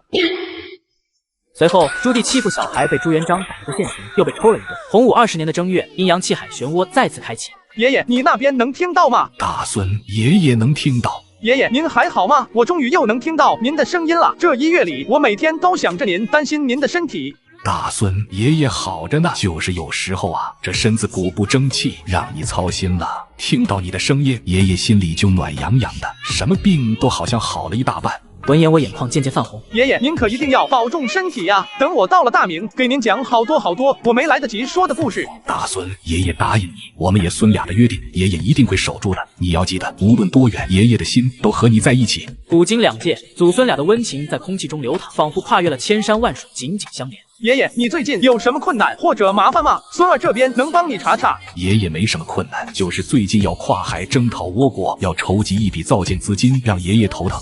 爷爷，你要不找认识的官员凑一凑？大孙，这造船的资金不是一笔小钱啊，就算大家一起凑，也凑不齐呀。爷爷，这造船也可以当成民间商人合伙做生意一样，没钱就打个欠条，先借钱来用，朝廷承诺多久以后连本带息还钱就是了。如此一来，只要有朝廷背书，自然会有人愿意认购。至于造船用来干嘛，反而完全没必要宣布，留给他们足够的想象空间。等打下了倭国，到时候开采出来的金山银山，不仅能把这笔钱还上，而且还有取之不尽、用之不竭的金银。大孙这主意好啊！这样的话，没船搞不了钱，没钱搞不了船的烦恼就迎刃而解了。随后，朱元璋忽然又想到一件事情，必须要赶紧询问大孙。大孙，洪武20年出兵，能不能覆灭北元？爷爷，能覆灭。洪武21年，蓝玉就打到了北元朝廷。五月洱海之战打得漂亮，北元直接被打回部落时代了，分裂成了鞑靼和瓦剌两部。不过这都是暂时的，这个瓦剌嘛，以后还会回来的。闻言，朱元璋怔了怔，瓦剌还会回来，什么意思？大孙，洪武20年出兵，能不能覆灭北元？能啊！蓝玉洪武21年就抓到了北元朝廷。五月洱海之战打得漂亮，北元直接被打回部落时代了，分裂成了鞑靼和瓦剌两部。不过这都是暂时的，这个瓦剌嘛，以后还会回来的。闻言，朱元璋怔了怔，大孙，瓦剌还会回来，什么意思？就是李景龙之后的第2代大明战神啊，在土木堡送了20万大军，瓦剌人带着他叫门，然后包围了北京。他娘的，还有比李景龙还废物的！大孙，这是怎么一回事？这个废物又是谁？他就是明朝走向衰败的直接罪人，瓦剌留学生，人送外号明宝宗朱祁镇。他9岁即位，前期在太皇太后和3阳的辅政下，朝政清明，边防安稳。但在辅政之人相继离世后，他宠幸宦官，致使宦官专权，陷害忠臣。后蒙古瓦剌犯边，他听信宦官谗言亲征蒙古，却因为刚愎自用，致使全军覆没，自身被擒，失去皇位。8年后，他通过夺门之变再次上位，复位后冤杀忠臣于千，致使他成为明朝罪人。闻言，朱元璋50年的脑血栓都气出来了。大明战神有第1代就算了，还有第2代开门投降就算了，还有带着敌人叫门的，肯定是老4当皇帝生出来的后代。没事的，没事的，咱不生气，这都是未来的预测，咱一定要限制瓦剌人的壮大，让漠北的部族永远无法再次崛起。又聊了一会，朱元璋最后问起了他非常关心的事情。大孙，你啥时候回大明来呀？咱身子骨虽然还算硬朗，可怕是也没几年活头了。爷爷，这件事情我始终都还没想好，而且还有一段时间才能开启能够抵达大明的那扇门。朱元璋知道两界之间始终是有隔阂的，在那边生活了那么久，大孙肯定已经不适应大明的环境，但无论如何，朱元璋肯定还是要努力劝说的。在他看来，这大明老4继承不合适，朱允文继承也不合适，在太子朱标以后，最好就由大孙作为第3代继承人，名正言顺。因此，朱元璋长长的叹息了一声，语重心长的说道：“那头有万般好，也比不得大明是你的家呀，回家吧，大孙。”听到爷爷的话，我心情有些复杂。大明真的是自己的家吗？爷爷，我在这边生活的很好，认识的、熟悉的朋友都在这边，我不知道自己回到大明的理由是什么。10分钟后，时空虫洞里传来了声音：“因为你的身体里流淌着朱家的血。”闻言，我猛然抬起了头，还想要问些什么，但时空虫洞却已经消失了。我的身体里流淌着朱家的血，朱家，大明还有哪个朱家？难道爷爷是洪武大帝朱元璋？我是他的大孙朱雄英。此刻我突然明白了，或许自己不应该妄自菲薄，或许我的使命也不仅仅是满足于个人追求，而是应该有着更高的追求，那就是努力改变一个世界的命运，带领华夏走出内卷的困境，驶向更好的那个方向。此刻的大明世界，永昌侯蓝玉与户部侍郎傅有文正对坐饮酒。上次托父兄打听这次出征主帅的事情，这次出征你是主帅，堂兄那边不会动，可是引国公相让，非也，却是你这做舅爷的要好好谢谢那位。雄鹰，蓝玉有些出乎意料，他知道阴阳气海刚刚开启过一轮，但是圣孙坛上通话的具体内容，哪怕对于他也是保密的。不错，过不了多久，陛下应该就会召你前去了。这是我告诉你，其实也就是早1、2日的功夫而已。圣孙预测你作为主帅会全歼北元朝廷，甚至连时间地点都给了。不过更具体的信息，我便不知道了。有时间地点，还有无线电台，要是打不好，我可真就对不住雄鹰这么帮了。蓝玉唏嘘片刻，还是自家孩子靠谱，可惜他那侄女死得太早，如今这太子妃吕氏，还有那朱允文，他是怎么看怎么不顺眼。非止如此呢，圣孙为了你这一仗，还送了些其他能派得上大用处的东西。谋求前路无知己，天下谁人不识君？只是一想起来雄鹰如此帮我名扬天下，我却无以为报，心里不是滋味。你以为光是你如此吗？圣孙若是真能回来，那才有咱们的好日子过。要真是朱允文以后当了皇帝，指不定怎么敲打呢。要知道，空穴来风这4个字可不是白说的。你是说预测的未来中关于削藩的传闻？不错，可蓝兄，你说削的真就只有藩吗？勋贵便不会被削吗？以前太子妃那是咱们自家的侄女，现在的那是那帮文官培养出来的，人还没有个远近亲疏。再说有其母必有其子，朱允文跟咱们亲近吗？可惜了，允腾是3子，如今没了嫡子的优势，性格又怯懦，才智也只是中人之资，无论如何都轮不到他了。无论如何，还是希望雄鹰能够回归大明，否则的话，以后的日子恐怕会越来越难过。常言道，狡兔死，走狗烹，飞鸟尽，良弓藏。若是朱允文继位，说不得就真会有主少国一的那一天。到了那时候，驾驭不了我们这些人，指不定我们就会被当作绊脚石搬走，免得碍了新皇的路。第2天，天边初露曙光的时候，蓝玉便被祖籍召至皇城的奉天门。蓝玉的心中颇为激动，他已经猜到皇帝此次召见他是所谓何事了。陛下夙兴夜寐，操劳国事，臣不能为陛下分忧，实在惭愧。哼，你是在埋怨咱不给你立功的机会？陛下，臣不敢。是大孙告诉咱，你在明年于捕鱼洱海能捉到北元朝廷，所以咱选了你当主帅。谢陛下，臣定不负陛下所托。这是咱大孙送来的东西，复刻出来的。兵账局的能工巧匠钻研出了其中的原理，连续赶工了一阵子，用水晶研磨出了正义之千里镜。此物能够清晰地看到远处的景象，你在战场上用它来观察敌情，指挥作战，定能起到如虎添翼之效。蓝玉接过名为千里镜的东西，仔细端详起来。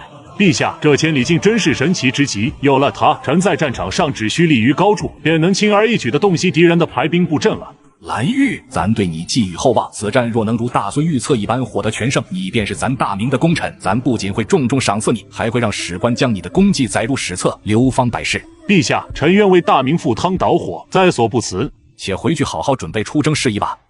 爷爷能听到吗？大孙，爷爷能听到。你什么时候回大明啊？爷爷，等这边都准备好就回来。好，那等你那边领地之类的都安排好。对了，爷爷，你说你现在算是什么品级？可还是行不更名？闻言，朱元璋哑然一笑：皇帝哪有品级？他当上皇帝以后又何曾改过名字了？五品，爷爷自然是行不更名，坐不改姓的。哦，五品啊，看来是我想多了。爷爷怎么会是朱元璋呢？不过爷爷能在明朝做到五品的官，还是挺大了。如果现在能混到这个位置，那真就是要风有风，要雨有雨般的存在。毕竟齐厅长也就是这个级别的。对了，大孙，你且说个过来的时间和地点，我派人去接你。爷爷，我也说不好什么时候，地点也可能有变动，到时候我自己想办法去京城吧。朱元璋点了点头。既然大孙那边确定不了，那一切便由着他的意思。而且以大孙的神通，想来到京城找自己，确实是轻而易举的事情。在时空虫洞消散的前一刻，我忽然想起来一件事，于是赶忙从兜里掏出一张残页扔了过去。爷爷，上面的事情你注意一下，好好活着，一定要等我回去，我应该很快就能回到大明了。听到这句话，朱元璋心中激动不已，而从阴阳气海中飘落的那张残页也到了朱元璋的手中。看着残页上的内容，朱元璋脸上的笑意慢慢的冷了下来。洪武26年，锦衣卫指挥使蒋环告发蓝玉谋反，下狱拘训后，遇刺称同景川侯曹振、贺寿侯张毅、竹卢侯朱寿、定远侯王帝、东莞伯何荣、吏部尚书张辉、户部侍郎傅有文等谋反，拟成皇帝吉田时发动叛乱，遂族朱蓝玉等，并株连漫引，自公侯伯以至文武官员，有一公、13侯、2伯被杀者约2万人。看着蓝玉案干脆利落的处理，涉案人员束手就擒般的态度，这哪里是在准备谋反？爷爷们，这么精彩的剧情一定离不开好的设备观看。我最近换了个新手机，旧的直接爱回收了。上市公司全国近2000家门店，下单就有工程师上门质检，价格合适，面对面打款，特别方便。你们要回收手机、平板、笔记本电脑，爱回收就对了。借蓝玉8个胆子，他都不敢在咱活着的时候谋反。蓝玉的生死并非完全取决于其个人行为，而是与朱元璋对皇位继承人的安排密切相关。朱标在世时，蓝玉因其军事才能和与朱标的姻亲关系而受到重用，但朱标去世后，蓝玉对新君朱允文构成了潜在威胁，因此被朱元璋视为必须铲除的对象。所以关键还是要让彪儿养好身体，绝不能轻易折腾，这样等到大孙回来以后，大明的江山继承才算是彻底稳固。因此该怎么敲打一下蓝玉，也是一个值得思索的问题。要不把蓝玉扔到西北，让他经营河西，毕竟蓝玉是闲不住的性子，在京城待着，没事他也能找点事出来，在艰苦的边关带兵，反而能磨砺一番。思索片刻后，朱元璋回到坤宁宫，对马皇后讲起了今天的事情。人生如逆旅，日暮而途远。姥姥，重八，你也该是时候歇一歇了。哪敢歇呢？还有这么多事没做完呢。事情总是做不完的，多让彪儿帮你分担分担，以后这些也都是要他来做的。朱元璋却只是摇头，不敢与马皇后直言缘由。其实现在他最担心的就是朱标的身体。作为帝国的继承人，如果朱标真的出了什么意外，那一切的后果，包括所谓的蓝玉案，恐怕就真的会发生了。重八，这么说来，大孙马上就要回来了。应该是这样，大孙已经找到了那扇门，但两界之间的事情，谁又能说得准呢？也说不准会有什么变数，这都是定不下来的。那倒也是，不过这样说来，总归是有盼头了。这件事情你跟彪儿说了吗？还没说呢，待会儿彪儿来的时候，一并将此事说与他听。这么多年过去了，也不知道大孙成了什么样子，想来已经长成大小伙子了吧？若是真见了面，恐怕也认不出来了。怎么会呢？咱老朱家的子嗣定是能认出来的。年轻时个个身材高大，面容俊伟，而且咱大孙定是极为乃父的。彪儿年轻的时候什么样，大孙长大了就什么样。大孙的魂魄固然可以回归，只是这肉身却未见得是。妹子，你不知道，洪武15年的时候，那时候你病得厉害，怕你担心，就始终没有告诉你。其实大孙的肉身早就消失得无影无踪了。怎么可能？是啊，怎么可能？那地宫和棺椁都是密封的好好的，便是参与的工匠也都不可能从外面打开拿走。可之前查看的时候，就是已经消失了，凭空消失，而其他东西都在，所以咱觉得定是这阴阳气海导致的。此物有大神意，咱亲眼见证太多次了。如此说来倒也合理，那倒是可以让锦衣卫留意一下，若是大孙真的回来，也会有些消息，只是怕有鱼目混珠之辈起了不该有的心思。妹子，这就是你多虑了。咱和大孙的对话虽然隔着阴阳气海，但其中绝大部分内容都是天知地知，咱知大孙知，绝无其他人知晓。就是彪儿都不知道其他人如何伪造的来，便是面容身形类似，可这些消息却是做不得假的，一条一条对过去，除了咱大孙，谁能挨个对上？这倒也是。第二日，朱标给父皇母后问安后，从后宫回到东宫，步履不似往日的从容，因为他得知了一个足够震撼的消息，他的儿子朱雄英竟然将要从那幽暗深邃的地府中重返人间，回到大明，回到东宫。他立刻召来了几位心腹属官，并将朱雄英即将回归的消息告知众人。圣孙即将回归了，那殿下又打算如何处置此事呢？若是婴儿回来，即便不说这些年对大明的贡献，论嫡论长，也都该让尔等如对待我一般去对待。东宫属官明白了朱标的意，虽然朱雄英对于他们来说都不算亲近，但礼法制度都摆在这里，如果真的能够确定身份，那么继承人的地位就定然无可动摇了。毕竟阴阳有隔，此事从古以来可谓是闻所未闻，见所未见。不知圣孙是借尸还魂，还是重塑肉身，又该如何找寻？至于如何找寻，这我倒委实不知，想来自有天意了。圣孙于大明有大功，能够回来定是一件好事，只不过属官问的其实还是比较隐晦了，这也是在试探朱标的态度。只不过什么？一时激起千层浪，这个消息犹如一颗重磅炸弹，在东宫中引起了轩然大波。当然，这些事情也不是他们所能决定或阻止的。即便朱允文真的因此失去了继承皇位的可能性，那跟他们的关系其实也不是特别大。所以此时个个默不作声。这阴阳气海玄妙无比，听说那头有一扇门已经被找到了，自是有肉身降临的法子。而就在这时，朱标忽然看到被烛光映照的窗上闪过了一个人影，遣退众人后，朱标直奔寝殿而去。果然，吕氏正在偷偷哭泣。殿下恕罪，妾身刚才。起来吧，殿下。若是真有那一天，如钩弋夫人故事，还请殿下赐白绫于我，毒酒死的不体面。你胡说什么？殿下，妾身只是害怕。婴儿若真的能够回来，那是天大的喜事。你怎可说出如此丧气之话？你是我的妻子，无论将来如何，我都会护你周全。吕氏闻言，心中的恐惧稍稍减轻了些。他抬头望着朱标，那双含泪的眼眸中，似乎充满了依赖与毫无保留的信任。爷爷，这是阴阳气海漩涡最后一次开启了，我马上就可以回到大明和你团聚了。大孙，爷爷想你，你快回来吧。爷爷，我也不知道会穿越到大明哪个地点，所以我准备带一台手摇式发电机，到时候我到了大明给你发电报。大孙，你放心，咱稍后就传旨，让锦衣卫时刻待命，一有你的消息，咱就让他们去接你。锦衣卫传旨，爷爷，你在大明究竟是什么官职？大孙，爷爷是大明的开国皇帝朱元璋啊，你是咱的大孙朱雄英，你不记得了吗？爷爷是朱元璋，我是朱雄英，难道这就是爷爷要告诉我小时候为什么生活在古代的答案吗？就在此时，一段段记忆涌入了脑海。爷爷，我终于知道答案是什么了，漩涡要关闭了，你在大明等着我回来。阴阳气海漩涡关闭以后，朱元璋召来毛香，把锦衣卫所有的人都召集起来，包括安插在各地藩王府的眼线。一旦大孙发来电报，火速把大孙接到京城。若是大孙有任何闪失，咱就送你下去。是陛下。洪武23年，朱元璋坐在龙椅上，一如既往地批阅着堆积如山的奏章。毛香拿着一份电报，急匆匆地走来。恭喜陛下，梁国公找到圣孙了。你再说一遍，可是真的？千真万确，陛下，梁国公刚刚通过军中的电台向5楼发来电文，他已经找到了圣孙，并且核验了身份。朱元璋听后激动不已，双手有些难以自控的颤抖着接过了电文，一字一句的仔细阅读。好，真是天佑咱大明，天佑咱朱家呀！此刻的朱元璋已经不再是那个威严的皇帝，而是一个普通的祖父，一个因为找到失散多年的孙子而激动不已的老人。他的心中充满了庆幸，仿佛这一刻所有的烦恼都烟消云散了。快，立刻让蓝玉把圣孙送回京城，记住要用最高的逼格把咱的五爪金龙銮驾送过去。是陛下。7日后的应天府，文武百官齐聚，朱元璋带领着各路藩王宗亲早已全部站立迎接圣孙五爪金龙銮驾。朱雄英坐在五爪金龙銮驾里，仿佛一位英勇的将军即将归来。朱元璋的目光穿越人群，紧紧锁定在那銮驾之上，眼中既有期待，也有不易察觉的激动。雄英，我的孙儿，你可算回来了。老爷子伸开双臂，仿佛要将这失而复得的珍宝紧紧拥入怀中。朱雄英见状，眼眶也瞬间泛红，他快步上前，跪倒在朱元璋面前：“爷爷，孙儿雄英回来了。”好孩子，你长大了，比爷爷想象中更加英武不凡。这些年你受苦了。爷爷，孙儿不苦，孙儿深知自己肩负着您的重望，是大明的未来。如今能回来，为爷爷分忧，为大明效力，是孙儿最大的心愿。朱元璋闻言，心中涌动着难以言喻的感动与自豪。好，有你这样的孙儿，是我朱家之幸，是大明之福。从今往后，你便留在爷爷身边，一同治理着万里江山，让大明更加繁荣昌盛。周围的文武百官、藩王宗亲见状，纷纷跪拜，齐声高呼：“皇上万岁，圣孙千岁！”这一刻，整个皇宫都被一种温暖庄重的气氛所笼罩，仿佛预示着大明将迎来一个更加辉煌的未来。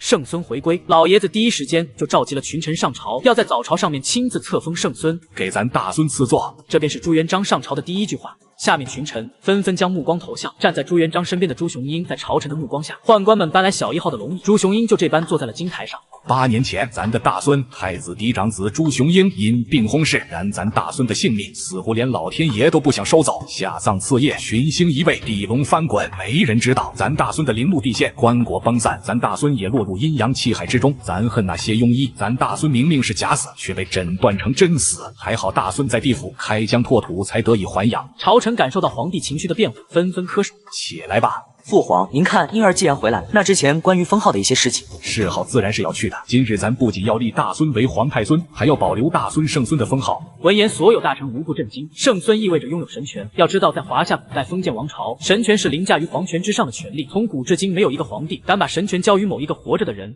好大孙，这些年你在那边受苦了。皇爷爷，孙儿这些年虽然在另一个世界，但并未受太多苦楚，只是所经历的事情实在有些匪夷所思，不知从何提起。大孙，咱本不欲问，怕你心里难过。不过若是能讲，也给你皇奶奶和父亲听听，你在地府都经历了什么。朱雄英微微颔首，开始缓缓讲述他在地府的经历，其实就是换个角度讲了一下现代生活。再往后，就是在一个特殊的地方发现了这阴阳气海，竟然能够连通大明，并且孙儿还在地府得遇奇人。这些奇人他们掌握着许多先进的东西，除此以外，透过一些秘境，还能窥探到未来天机。哦，那他们还有些什么先进的东西？他们驯服了电作为力量，就是无线电台的更高层次应用。这种力量可以点亮黑夜，推进物体，妙用无穷。而且还有可以让不同天地互相连接在一起的东西，可以无视距离，及时传递信息。朱元璋和马皇后、朱标听得目瞪口呆。他们虽然无法理解这些东西的原理，但能感受到朱雄英所描述的神奇。因为无线电台的妙用，他们是亲眼见证过的。大孙如今已经册封你为太孙了，以后你便和你父亲住在东宫。不知道大孙是如何想的？爷爷在入住东宫之前，孙儿想要一道手谕。大孙，什么手谕？一道废除太子妃、赐死吕氏的手谕。大孙，这是为何？皇爷爷，母妃和我的死，就是吕氏一手谋划的。什么？咱儿媳妇和大孙你都是那个贱人害死的？母妃身为开平王之女，自幼身康体健，可是却难产而死，这并不是真相。母妃喝的安胎药有问题，那个产婆有问题。8年前，我随父亲外出游猎，一回来就得了重病，身边伺候的太监就是来府，吕氏让来府找了个身染重病的人，取走了他的手巾。我骑马追猎之时，大汗淋漓，来府就用这个手巾给我擦汗。就因为这个病，还连累了照顾我的皇奶奶。吕氏先是害死我这个嫡长子，再养废3弟，装模作样，这么多年之久，就是为了给允文谋算皇位。吕氏这个贱人，害咱儿媳妇，又害咱大孙，接下来是不是还要继续害咱妹子？咱当时就怀疑咱儿媳妇之死有蹊跷，只是苦无证据。现在看来，果真如此。吕氏野心勃勃，我娘不死，她永远只能侍妾。谋害咱儿媳妇，又害皇嫡长孙，罪该诛9族。咱这就去东宫，活批了这个贱妇。此刻的朱标内心也是无比愤怒。没想到吕氏不仅害死了长姐姐，还害死了雄英。父皇，这事还是让儿臣和雄英去吧，姑要亲自为长姐姐报仇。标儿，切记不可心慈手软。父皇，你放心吧。朱标和朱雄英走后，朱元璋召来了毛香。毛香召集所有锦衣卫，查封吕家一切资产，所有吕家的人全部下狱，但有反抗，格杀勿论。不管他是什么官，不管他是什么爵，只要是皇亲国戚姓吕的，通通给咱抓起来。是陛下。吕氏，你丧尽天良！今日姑不仅要杀你，还要灭你的9族。灭我10族又如何？我就是后悔当初没有彻底毒死你。好，姑就成全你，灭你10族，让你的名字永远钉在历史的耻辱柱上。你这个毒妇都是你害的！我吕氏一族全面继业，今日竟以你一人之私毁于一旦。你一个偏颇小妾生的庶子，何德何能与人家嫡长子争皇位？你以为你所做的那些龌龊事无人知晓吗？今日全族之人皆因你而死，我们做鬼也不会放过你。杀无赦，一个不留。现在你吕氏一族全被我杀了，你还有什么话说？我只恨老天不公，我比常氏读书多，他常氏家里是粗鄙武夫出身，我是大家闺秀，世代书香门第，凭什么我就做太子侧妃？他常氏就是太子妃，若我是太子妃，那我儿允文他就是嫡长孙，他就是如今的太孙。你这个毒妇死到临头了，还嘴硬！这几年你在东宫犯下的罪恶，把你千刀万剐，都难解我心头之恨。俺也一样。说是不是你毒死了我娘，还给我皇奶奶下毒？是又怎样？你娘那个贱人，她不死，我怎么才能当上太子妃？至于你奶奶，谁叫她只喜欢你和朱允通，她甚至都不正眼看我一眼，她该死，只可惜当初没能毒死她。吕氏，你不得好死，姑要亲手杀了你！来呀，朱雄英，你敢杀我吗？我吕氏好歹是你的继母，未来的大明皇储，你敢背上一个弑母的罪名吗？你想遗臭万年吗？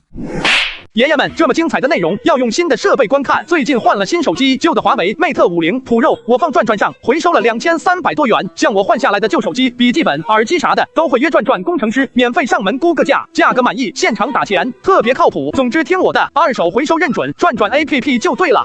贱人，你便是死了，姑也恨不得把你挫骨扬灰，姑恨你万万世。这一刻，朱标心中压抑多年的怒火恨意，如决堤的滔天洪水，疯狂宣泄。他恨自己当年糊涂，竟娶吕氏为妾，害得长姐姐凄凉离世。此刻吕氏瞬间心如死灰，他彻彻底底的输了。十几年来的荣辱，十几年来的算计，终究换不来太子垂帘，换不来儿子朱允文的登位。太子殿下，您赐死臣妾吧，臣妾不争了。姑的赐死太便宜你了，姑要你一辈子生不如死。当年你是怎么害长姐姐、害雄鹰的，姑就要怎么待你。来人，臣在。给这贱人1日1长毒，姑要他饱受毒亲之苦。记住，莫要把他毒死。毒倒了，医好了，多，姑要在他于生死往复，姑要他尝尽世间一切之辱。太子殿下，臣妾万求您赐死，臣妾愿去地下向长姐姐忏悔，向她赎罪啊！念在臣妾伺候您多年的份上，您就杀了臣妾吧。太便宜你了！吕氏面色剧烈的变换，他心中明白，有太医、清军、宫女的重重看守，他寻死也是死不了了。太子殿下，臣妾要穿太子正妃袍服。不准！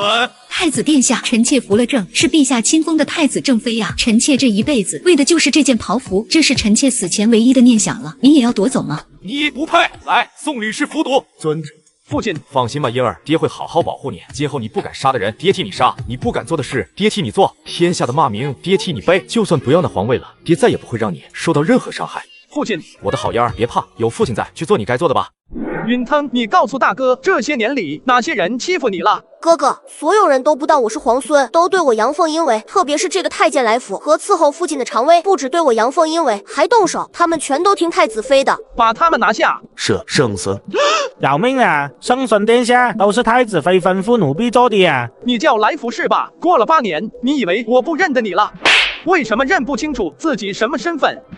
谁是你主子？谁给你饭吃？圣孙饶命，都是太子妃逼我做的，我要是不做，他就让常威打我。常威是吧？一来就听说你打来福。圣孙殿下，饶了奴婢这条贱命吧！我坦白，是吕氏让我下毒害你的，求你放过我这一次。出来混，错了就要认，挨打要立正。毛香，把常威和来福拖出去喂旺财。是圣孙殿下。大官，我不争了，我什么都不要了，求求你放了我娘，将我贬为庶民，哪怕是将我问罪，只求你饶了我娘。完了，你娘已经死了，还有吕氏的始祖都被他害死了。朱雄鹰，你敢杀我母妃，她也是你的继母啊！我要去皇爷爷那里弹劾你。朱允文，你大胆！皇爷爷，你要给允文做主啊！大狗杀了我母妃，现在还杀了东宫这么多人，混账东西！你母妃罪恶滔天，不仅是你大哥要杀她，咱恨不得活劈了她，挫骨扬灰。混账东西，你拔刀干什么？难道你还要杀咱？皇爷爷，孙儿不敢。不敢？那你拔刀干什么？皇爷爷，我母妃死了，我也不想活了。允文，你以为咱非要杀你娘？不，你错了，咱是在救你呀。皇爷爷，没有我娘，我该怎么活啊？这些年都是我娘教我做事，给我出谋划策，没有我娘，我不行的。混账东西，你就是被你娘教坏了。那个女人毒害雄鹰，毒害妹子，把允通教废，把你教坏，她罪大恶极。今日不杀那毒妇，她将来撺掇你，再干出几次杀头的大罪。你让咱大孙如何做？到时候咱和大孙要杀你吧，于心不忍，不杀吧，又如何是威严？都是你朱雄鹰，你一回来就害死了我娘，你会遭到报应的。混账玩意，这种话你怎么说得出口的？读了这么多年的书，难道都读到狗肚子里去了吗？今天咱就明确的告诉你，你就是个庶子，你娘就是个毒妇，咱的大儿媳妇从来都是常氏，不是你娘。常氏命苦，走得早，东宫不能没个女人管着，才勉强让你娘扶正，咱心里从来就没有认过她。别说下葬皇陵了，就是名分咱也不会给她。原来在黄爷爷心中，我就算做得再好，也比不上大哥。我永远都是大哥的替代品，大哥才是你的孙子，你们才是一家人。怎么，你还觉得委屈了？你娘是什么货色？你难道不知道三弟在东宫都是什么待遇？是怎么被你娘打压的？你难道不知道？身为太子妃，该做的不做，不该做的反而做的挺多。皇位是他一个妾室可以去思考的东西吗？我娘所做的一切都是为了保护我，为了让我在这个尔虞我诈的皇宫中生存下去。要不是皇爷爷和皇奶奶眼里只有你，我娘又怎么会做出这些事情？都是你们逼的。混账东西，到现在你还不知道悔改，你太让人失望了。你要不是皇家子孙，咱早就把你砍了。毛相，把这个混账东西关进佛堂静思，什么时候想通了，就什么时候出来。是陛下。把东宫所有的太监和宫女全部拉出去砍了，这东宫的人不全杀了，咱大孙住进去，咱可不放心。爷爷，大孙，爷爷8年前已经失去你一次了，这次咱一定要好好保护你，再也不能失去你了。大孙，你坐。爷爷，你做大的，我做小的。没事，爷爷做小的，你做大的。群臣纷纷将目光投向站在朱元璋身边的朱雄英，在朝臣的目光下，朱雄英就这般坐在了大号龙椅上。从今日起，朝中一应事务都由皇太孙主持，你们这些个大臣一定要听皇太孙的话，谁要是敢给皇太孙使绊子，绝不轻饶。朝臣的心中升起一丝明悟，朱元璋是想趁自己还活着，准备给皇太孙树立权威。臣等遵旨。孤决议重开海禁。这话一出，刚刚被朱雄英震到的文武百官再也稳重不下来了，一个官员当即就站了出来。太孙殿下，海禁乃是陛下亲自定下的国策，是为了防范东南倭寇进犯。太孙居然要重开海禁，请问太孙将陛下置于何地？前中孤听闻你是洪武20年的2甲进士。启禀太孙，臣正是洪武20年的2甲第6名。好一个老六，非常不错。可姑怎么听说你自幼家贫，连灯油都买不起？那么你哪里来的钱读书呢？让姑来告诉你吧，你被一个豪商资助，每年都送给你钱财，让你买书读书，考取功名，然后你许诺给他，等你考取功名之后，一定会报答他的大恩大德。即使这个人资助你的钱是通过走私得来的，等你考取功名之后，不仅没有制止他这种行为，反而利用自己的职务之便，帮他疏通朝堂的关系，是也不是？毛相，将这个不忠的钱钟给姑拿下，打入诏狱。微臣遵旨。不愧是咱大孙，这慧眼比咱都强。倭寇屡屡进犯咱大明东南沿海，只有千日做贼，没有千日防贼的，所以光靠朝廷的兵马去东南沿海搜捕倭寇是起不到什么作用的。这些倭寇来自倭国，如果我们将倭寇全部消灭，不就自然而然的没有了倭寇？没有了倭寇，我大明的海疆不就太平了？海禁自然也就不需要了。太孙英明，蓝玉，姑命你亲提5万大军，克日出征，踏平倭国。臣遵旨。马三宝，奴婢在。大明财政要开源，姑若是命你带50艘大船出海航行，你可有把握？马三宝眼睛一亮，这感情好啊！奴婢愿为殿下肝脑涂地。你先不急，现在外使都在京城，你先去对接一下，也好知道出海后该带上什么大众货物。所以你暂且在京城住下，等到那边尘埃落定之后，我们再商议出海之事。是，殿下。三宝，姑要赐你一姓。殿下，奴婢出身下贱，哪里能承得起殿下所赐国姓？姑赐你正姓，姑愿因你而万方协和，再取名和，你便叫正和吧。正和。马三宝呆在了原地，磕磕巴巴地说着这2个字。奇妙的是，此2字竟给马三宝一种宿命感。殿下，奴婢无功无德，如何能当得起殿下赐姓啊？姑说你当得起，你就当得起。三宝，若是你做得不好，姑还要把你这名字收回来。正和是朕对你期许，在姑心中，你未必不能超越班都护。奴婢正和万死不敢忘太孙圣恩。接下来，姑要推行摊丁入亩、火耗归公和官绅一体纳粮3项重要政策，旨在改革税收制度，整顿吏治，增加国家财政收入，并减轻百姓负担。百官们一脸茫然。摊丁入亩就是将人头税并入土地税中征收，减轻无地或少的农民的负担；火耗归公就是将税收过程中的额外损耗费用统一上缴国库，防止官员私吞，并给予官员相应补贴。官绅一体纳粮就是官员和士绅也需和普通百姓一样缴纳粮食税。由于朱元璋知道大孙能窥探天机，所以对于大孙的一切决策，朱元璋是1万个支持的。咱大孙的决策谁赞成谁反对？反对的可以回家准备后事了。太孙英明。另外，姑还准备成立一个税务院和监察院，现在先在金陵建立试点。百官们听得一头雾水，全都感觉摸不着头脑。税务院顾名思义就是管理税务的地方，而监察院就是监察税务的地方。从今以后，只要是在金陵的商户，想要从事经商的，都需要到税务院登记造册，才能取得行商的资格。没有行商资格而擅自营业者，斩。谁赞成？谁反对？反对的可以准备后事了。咱的好孙儿果然是个当皇帝的料，这么小的年纪，帝王心术就已经这么成熟。咱的婴儿比我强，看来我可以提前退休了。姑这里有2张图纸是跟火计有关的，你们看看能不能做出来。工匠接过朱雄鹰的图纸研究了起来。太孙殿下真是神人也，有了这些图纸，我们肯定能够做出来。既然能够做出来，那就没问题了。李进，臣在。姑命令你立刻停掉保元局现在所有正在制作的火器，将所有的人力物力都投入到佛朗机炮和碎发枪上，争取早日将这2样东西做出来，而且能造多少造多少，不用考虑资金的问题。臣遵旨。毛香，你拿姑的令旨，然后去锦衣卫调100人，往湖北、湖南这2个地方去找一个叫杨玉的人，记住，务必将他请回来，不可怠慢。微臣遵旨。毛香得了朱雄鹰的令旨，前去调了100人马，前往湖北、湖南去寻找杨士奇。终于在半个月之后找到了杨士奇。杨士奇一脸紧张地看着毛香等人，生怕对方一言不合就把自己给咔嚓了。几位大人，你们是不是弄错了？在下只不过是一个略有功名在身的读书人罢了，不知诸位大人来找我有什么事？杨先生多虑了，我等是奉太孙殿下的令旨来请杨先生进京的。在下何德何能，竟然能入太孙殿下的眼，实在是让在下不知道说什么好。杨先生，不要让太孙久等，我们这就启程吧。太孙殿下，杨士奇已经带到。杨先生，姑总算是把你给盼来了。草民一介百身，承蒙太孙殿下看重，草民愿意赴汤蹈火，万死不辞。杨先生，姑不会让你死的，姑还要你帮姑打理这大明的江山呢。一句话把杨士奇说的双目通红，大有士为知己者死的感慨。杨先生，请看，这是姑发明的新的统计商税的办法，你看看有什么不懂的，都可以跟姑说。这一看不打紧，看了直接把杨士奇震惊住了。太孙真乃天人也，草民佩服的五体投地。姑准备让你在江南等地帮助姑推行这个政令，在各地设立税务院分院和监察院分院，你愿意吗？太孙殿下对草民如此信任，草民万死难报殿下的知遇之恩。既然这样，那你就好好做，用心做，你我君臣共同开创出一个大明的盛世千秋。草民必将竭尽全力为太孙殿下开创一个大明的盛世千秋。第二天的早朝，百官们发现队伍里多了一个身穿长服的白身，站在那里一脸的风轻云淡，好像不把所有人放在眼里。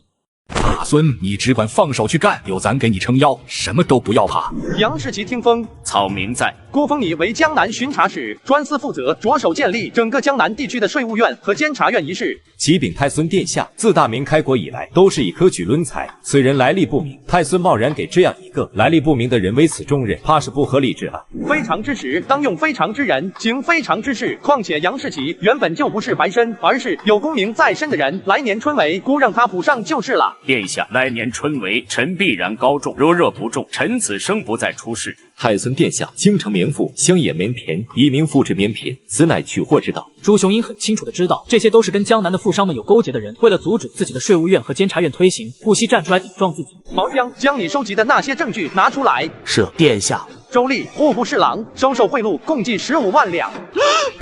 朝臣一阵哗然，15万两是什么概念？要知道，朱元璋为了保证官员的廉洁，只要贪污超过10两银子，就要被剥皮宣草。冯康，江南道御史，收受贿赂12万两。刘健，江南道御史，收受贿赂10万两。随着朱雄鹰口中蹦出的名字越来越多，也有越来越多的人瘫倒在地。这些人无一例外，全都是江南出身的官员。这张纸上全部是这些官员和江南富商勾结的证据。如此祸国殃民之辈，也配站在朝堂之上，将他们拖下去，统统斩首。朝臣们看到这一幕，心中又是一颤。太孙果然和陛下一样，杀伐果断，自己万万不能招惹。爷爷们，观看精彩的影片需要一台好的设备，转转上的2手手机就很划算。我这台苹果13 Pro 只要3400，比新机便宜了4000多。最近又在他家买了个平板，性价比也挺高的，大屏幕看剧可爽了。关键是转转官方验的数码产品都经过多轮检测，跟新机一样，支持1年质保。买2手上转转就对了。从即日起，凡是大明官员全部实行考惩法。闻言，朝臣一脸茫然。凡我大明官员，从现在开始，每年考核1次政绩。今年考核的标准就是摊丁入亩、火耗归公和官绅一体纳粮的实施。等到了年底的时候，对于考核政绩不合格的官员，直接降官1级。对于那些政绩优异的官员，朝廷会奖励大量钱财布匹。听到朝廷会对政绩优异的官员进行奖励，所有人的心中再次哗然。要知道，大明朝官员的俸禄那可是出了名的低，甚至当朝一品大员的俸禄还比不上宋朝一个小小的县令。此刻朱元璋也终于明白，为什么那些贪官污吏总是杀不尽、杀不绝，根子还在自己这里。想到这里，朱元璋竟然有一点释怀。看来自己确实是苛刻了一些，不过好在自己有一个好大孙，将自己做的这些错事查漏补缺，免得酿成更大的错误。咱大孙的提议，谁赞成谁反对？反对的可以回家准备后事了。太孙英明，李靖，臣在。碎发枪和佛朗机炮制作的怎样了？启禀太孙殿下，保研局的工匠已经做好了数百门佛朗机炮，还有2000多把碎发枪，以及100多门红衣大炮。既然现在佛朗机炮和碎发枪已经造好了，那么就应该赶紧送给蓝玉。为了以防万一，必须要派一个可信之人护送。毛香，微臣在。传姑的旨意，马上电报北平，召燕王进京。微臣遵旨。接到诏令的朱棣一刻都不敢耽误，立马动身前往京城。臣朱棣参见太孙殿下。四叔在北平可还安好？多谢太孙殿下关心，臣在北平对殿下的所作所为已经有所耳闻，但是到京城亲眼所见之后，才知道太孙殿下远比传闻中的要厉害。无论是税务院和监察院，还是3大政策，说到底都是建立在强大的武力之上。没有武力，这些东西只是镜花水月罢了。殿下所说不错，正是因为如此，父皇才会让臣等分藩封国，驻守大明藩篱。正是如此，大明未来的江山还要多多仰仗四叔才是。孤观天下诸王，只有四叔领兵打仗的本领最强。朱棣听到朱雄英的话，吓得一哆嗦。太孙殿下，臣并没有什么本事，臣只是在北平没事打猎罢了。四叔不必紧张，爷爷分封诸藩王，自然有他老人家的考量。这天下终究是咱们朱家的天下，只要有藩王在，天下就错不了。况且姑爷从来都没有过削藩的打算，四叔尽管把心放回肚子里就是了。听到朱雄英没有削藩的打算，朱棣才放下心来。多谢殿下。四叔知道这次为什么召你回京了吗？殿下的旨意，臣已经接到了，也知道殿下为什么召臣回京了。朝廷的这批火器是我专门为进攻倭国打造的，为的就是早日将倭国踏平。踏平倭国，倭寇进犯东南沿海的事情，朱棣也是有所耳闻了。曾经数次派兵前去攻打倭国，但是好几次都遇上台风，大败而归，才不得不进海。殿下，臣可不可以看看这些火器的威力，也好让臣心中有个数。既然如此，我就让四叔见识见识这些新式火器的威力。太孙殿下，佛朗机炮已经准备完毕，开始吧。遵旨。开炮！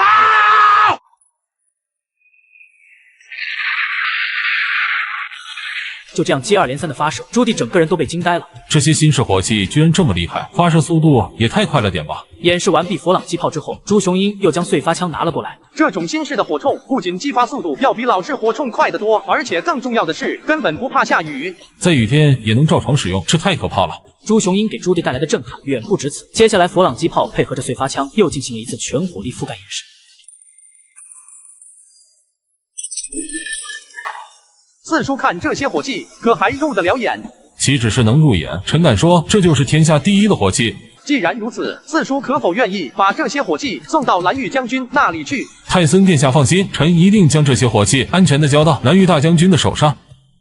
此时，蓝玉到达倭国已经有一段时间了，那些倭国人在蓝玉面前就像是煮熟的一样，很快就被打得溃不成军。将军，这些人仗着地理优势跑进了山里，想要凭借地形优势做最后的征战。传令下去，放火烧山。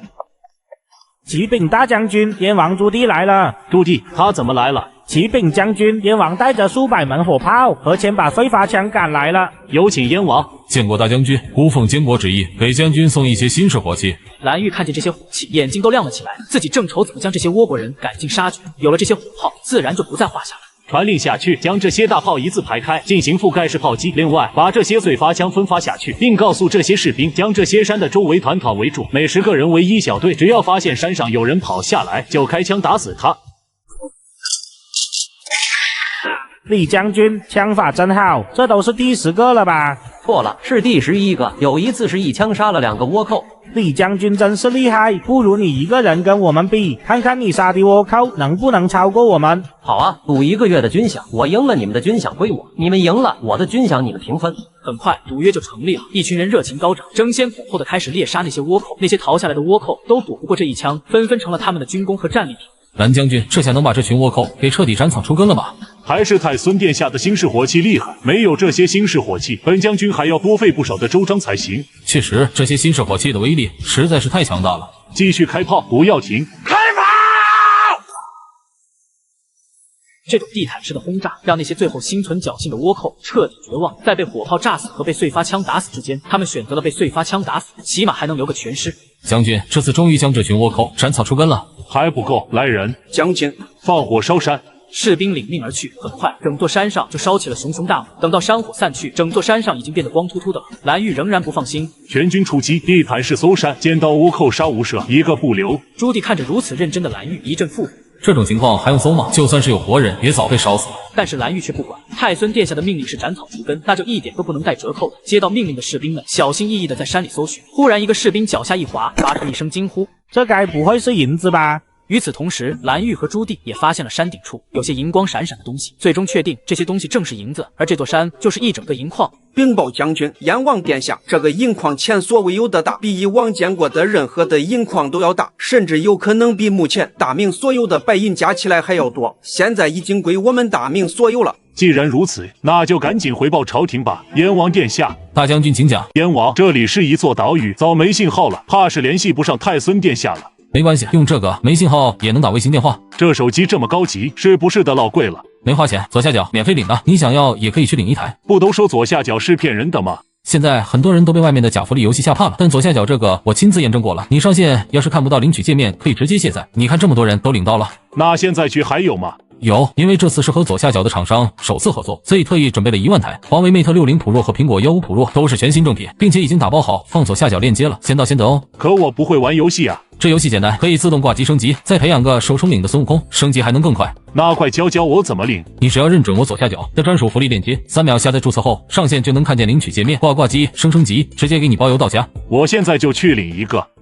我准备让殿下先行返回大明，然后将此事报给陛下和太孙殿下，让陛下和太孙殿下做主。本将军在这里守着。好，事不宜迟，本王现在就出发。经历了海上颠簸以后，朱棣飞马往京城而去。臣朱棣参见太孙殿下。四叔辛苦了，没想到这么快就把火器给送过去了。不辛苦，这都是臣应该做的。殿下猜，臣和蓝玉大将军在东瀛发现了什么？四叔和蓝玉将军该不会是发现了一个大矿吧？殿下是怎么知道我们发现了一个大矿的？朱雄鹰也是一愣，虽然他知道那个岛上有不少的矿藏，但是刚才只不过是随口一说罢了，没想到居然被他给说中了。殿下真是无所不知啊，什么事都瞒不过殿下。你们发现的是个什么矿？回殿下的话，臣和蓝玉将军发现的是一个银矿。臣在到达东瀛的时候，蓝玉将军已经将那些倭寇逼进了一座山里，正准备放火烧山。臣将殿下发明的先进火器交给蓝玉将军之后，便和蓝玉将军一起进行。火力覆盖。对，就是火力覆盖。经过几轮的火力覆盖，那些被困在山里试图负隅顽抗的倭寇便被悉数杀死。臣原本以为杀死这些倭寇之后，蓝玉将军便会就此作罢，谁知道蓝玉将军却说，殿下来之前交代过，斩草一定要除根。于是蓝玉将军又用火炮将整个山头犁了一遍，硬是将整个山头都削下去近10米才作罢。之后蓝玉将军又放火烧山，这一下直接烧出来一座山的银矿。朱雄鹰听完之后，心中也是无比的欣喜。根据自己四叔的描述，朱棣和蓝玉他们发现的银矿应该是时间银矿。这个银矿是现在世界上已知的最大的银矿，其中储备的白银足足占据了全世界的1/3。四叔，你们做的非常好，大明的未来有你们的一份功劳。臣不敢当，都是太孙殿下运筹帷幄的好。毛香传国密旨，让蓝玉留下一些倭寇开采银矿，不过也不用对这些倭寇客气，只要用不死就往死里用。开采出来的银矿在东瀛就地提炼好之后，再通过运银船运到大明。是殿下。接到密旨的蓝玉抓来了数千倭寇开采银矿。本将军在这里给你们留下1万人马，同时会给你们1000把碎发枪，你们留在这里监督着这些倭寇开矿，若是他们敢有异动，就直接射杀，等这些银矿开采完，把他们全部灭口。是将军。说完以后，蓝玉就带着人继续开始扫荡东瀛的其他岛屿。将军，我们遇到了一群魔鬼，肆意的去杀着我们的士兵，我们武士根本无法近身。大哥，一群可恶的胆小鬼，天照大神的脸都让你们丢完了。武士们，拿出你们的勇气，冲锋！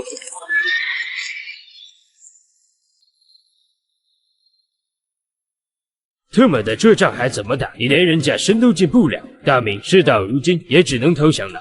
大明听到后，就在头上缠着白布条，跪在那里，还请将军放我一条生路。蓝玉连马都拦了下，身前跪着的正是那个带兵反抗的大明。从唐朝开始，就有倭寇前往中原学习文化，所以这个大明是会一点简单的汉化的。这群小可爱学了咱大明的文化，却从来不干人事，屡屡袭扰我大明沿海，将这些人的头颅砍下来，在城外筑成景观，用来震慑这些倭寇。很快，明军士兵便杀穿了整座城，将那些敢于反抗的人杀死之后，其余就只剩下一些女人了。将军，你看。这些小可爱，你们自己看着办。数月以后，倭国产出的白银整整装了一个车队，缓缓运送到大明。蓝玉将军带回来了好多白银，那银车从码头都排到皇宫门口了。你是说银车已经排到皇宫门口了？有好几百辆银车，都是白花花的银子。数目清点出来了吗？回太森殿下的话，在搬运装箱的时候，已经大略统计出来了，足足有上1辆，具体数目正在核对，等核对完毕之后，会有清单送来。大孙，这些银子送到户部吗？爷爷，这么多白银一下子投放到户部，立刻就能冲垮整个大明的经济。现在整个大明1年的税收才多少钱？几百万两白银而已，所有的物价都是根据这几百万两的税收来锚定的。突然将这么多的钱投放到大明的市场上，银子瞬间就会贬值，物价就会飞涨。大孙，那这怎么办？孙儿准备将这些钱先放到皇宫里，然后每1年分拨出一批，用来进入大明的市场进行流通，既能刺激经济、改善民生，又不至于一下子冲垮大明的经济。好，都听咱大孙的，这下大明再也不用为缺少白银而发愁了。爷爷，3大政策已经在全国施行，皇明祖训供养宗亲这条一定要删除。这是为何？随着宗室人口的增加，供养费用急剧上升，会给大明财政带来沉重的负担。这种负担不仅限制了国家在其他领域的投入，如军事、教育等，还可能导致财政危机，影响国家稳定，导致大明灭亡。大孙，这个祖训是咱亲自制定的，爷爷，你放心，孙儿自有办法。明日早朝你在旁边听好就是了。好，大孙，你说怎么干就怎么干，就算天塌下来了，还有爷爷和你爹顶着。如今倭国已灭，倭寇也被全部清除，孤决定全面开放海禁。太孙英明。凡是在税务院和监察院登记造册的商户，全都可以做远航生意。至于这次的路线，只能他们自己跑，而且朝廷要收30%的关税，也就是10税3。我等谨遵太孙殿下之命。另外，除了普通的货物可以出口之外，丝绸这种东西严禁出口，一旦被抓到，立即取消海上行商的资格，并且对走私的商人处以罚款。臣敢问太孙殿下，这样做不是与民争利吗？姑问你，假如你和姑都有10匹丝绸，倘若姑的丝绸卖10两银子1匹，你若是也想要往外卖的话，你会怎么办？启奏太孙殿下，为了能够卖出丝绸，臣可以选择降价销售，9两银子1匹往外卖。若是姑见到你卖9两1匹，姑也为了往外卖，那姑应该怎么办？太孙殿下应该卖8两1匹。姑卖8两，你便能卖7两；姑卖7两，你便能卖6两。卖到最后，是不是就可以不要钱白送？你们当我大明是什么？是冤大头，还是一文不值的赔钱货？臣等不敢。不敢，姑看你们敢得很啊！你们以为姑不知道你们的那点小心思，姑不愿点破你们，没想到你们如此的得寸进尺。姑之所以这么做，就是为了防止大家进行恶意竞争。这种东西只有大明有，想卖多少钱，还不是咱们大明说了算。太孙英明。另外，姑还要取消宗室成员在税收、土地兼并等方面的特权，使其与普通百姓一样承担国家义务。同时，根据宗室的辈分和爵位，逐步减少其俸禄数额，每降1倍，俸禄减少一定比例，直至降至平民水平。众皇子也是一脸懵逼，供养宗亲是朱元璋亲自制定的，太孙说改就改了。咱大孙说的就是咱最近想的，从今以后大孙就代表咱，他说的就是咱说的。太孙英明。不过，对于确实无法自养的宗室成员，朝廷设立专项财政补贴，但补贴数额应严格控制，并逐年递减，以鼓励其自食其力。老四，你觉得咱大孙说的如何呀？父皇，儿臣觉得太孙殿下说的太好了。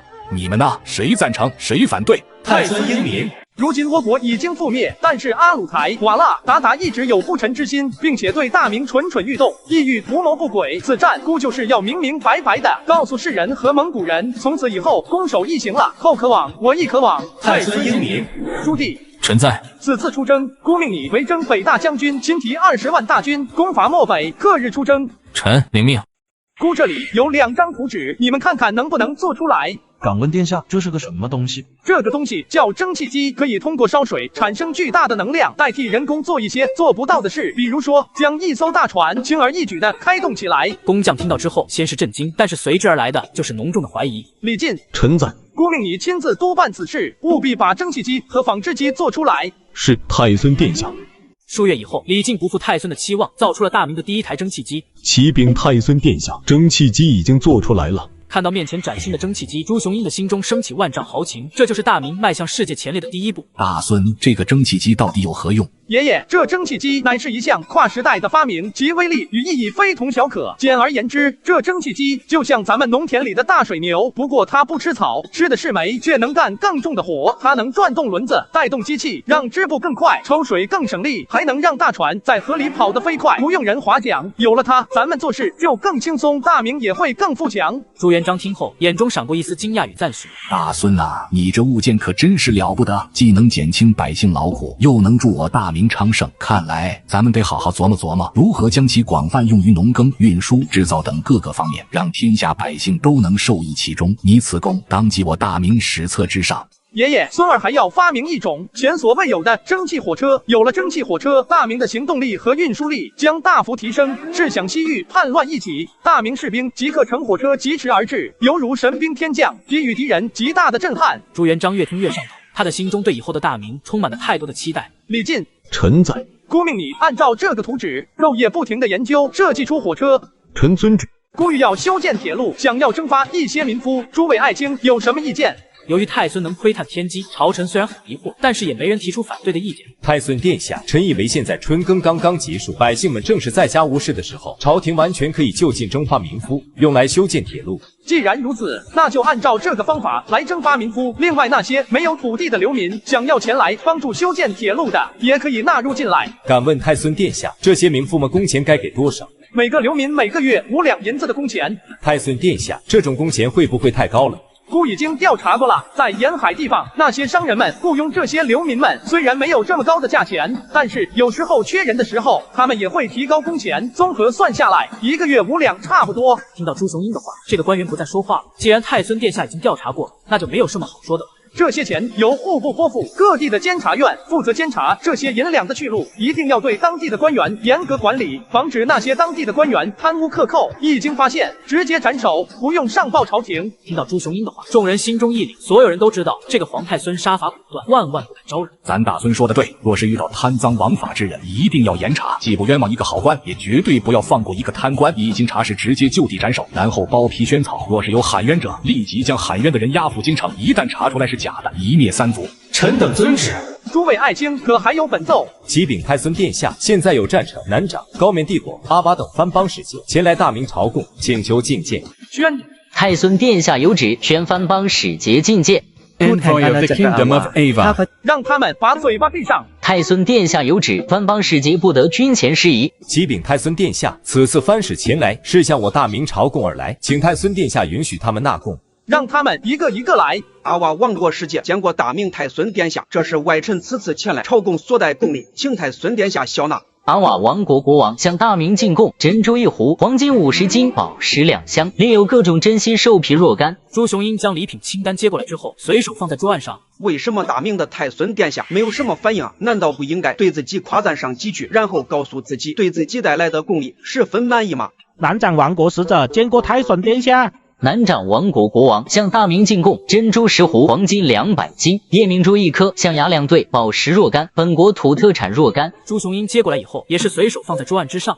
暹罗使者参见太孙殿下，这是我王进贡给大明的礼品清单，请太孙殿下过目。暹罗国王向大明进贡象牙10对，黄金500斤，翡翠2箱，宝石若干。暹罗美女5名。听到暹罗王国的进贡礼单时，大明的官员全都惊到了。所谓的乱世藏黄金，盛世收珠宝，尤其是翡翠这种名贵的宝石，价格更是高得离谱。外臣战成国使者参见太孙殿下。战成王国国王向大明进贡黄金1000斤，珍珠50壶，各种宝石100箱，象牙2喜2张，和亲公主1名，外加陪嫁侍女若干，作为陪嫁的礼物。战成国将紧邻大明边境的3座城市送给大明。难得战成国王一片忠心，孤就收下这份忠心，回去之后告诉你家国王，这份礼物孤很满意，陛下也很满意。外臣遵旨，太孙殿下的旨意，外臣会分毫不差的转达给我王。无却，给各位外使安排住宿，3日后在演武场观看咱大明的阅兵仪式。是殿下。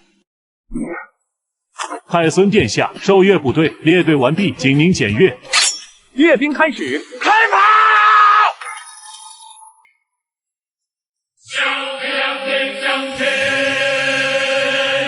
首先入场的是以锦衣卫为主部族，飞鱼服、绣春刀、黄泉特使，先掌后奏。Oh my God! The Jin Wei of the Ming Dynasty was so fierce. After I go back to my country, I'll also ask the king to set up a Jin Wei.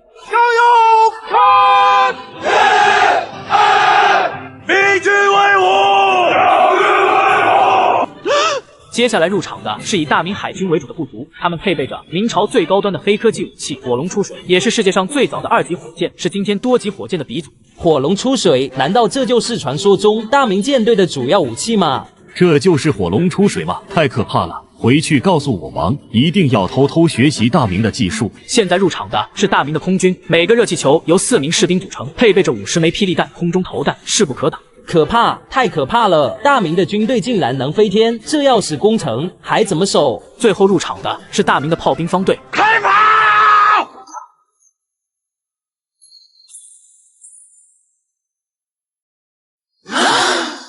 吾王万岁！万岁！万岁！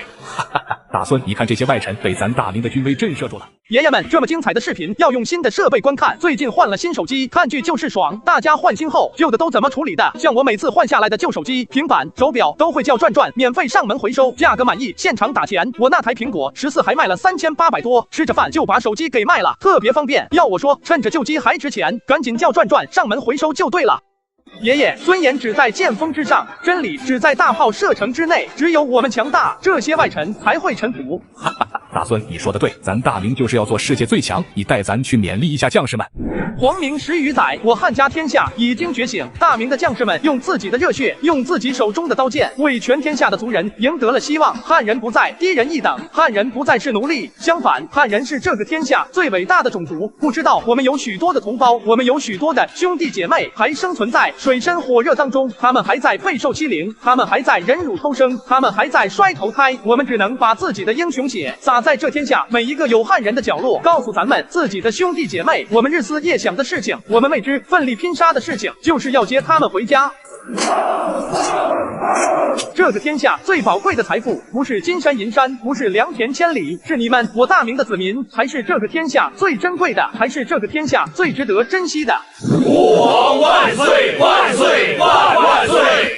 因此，为了我大明臣民，为了全天下的汉人能吃饱穿暖，不再备受欺凌，我大明的洪武大帝兵起亳州，澄清寰宇，孤身为大明而郎，如何敢忘记创业之艰辛？如何敢忘记我汉人先民之苦难？孤将奋战到底，整个天下都即将面临一个新的时代，那就是我大明的时代。吾王万岁！万岁！万岁！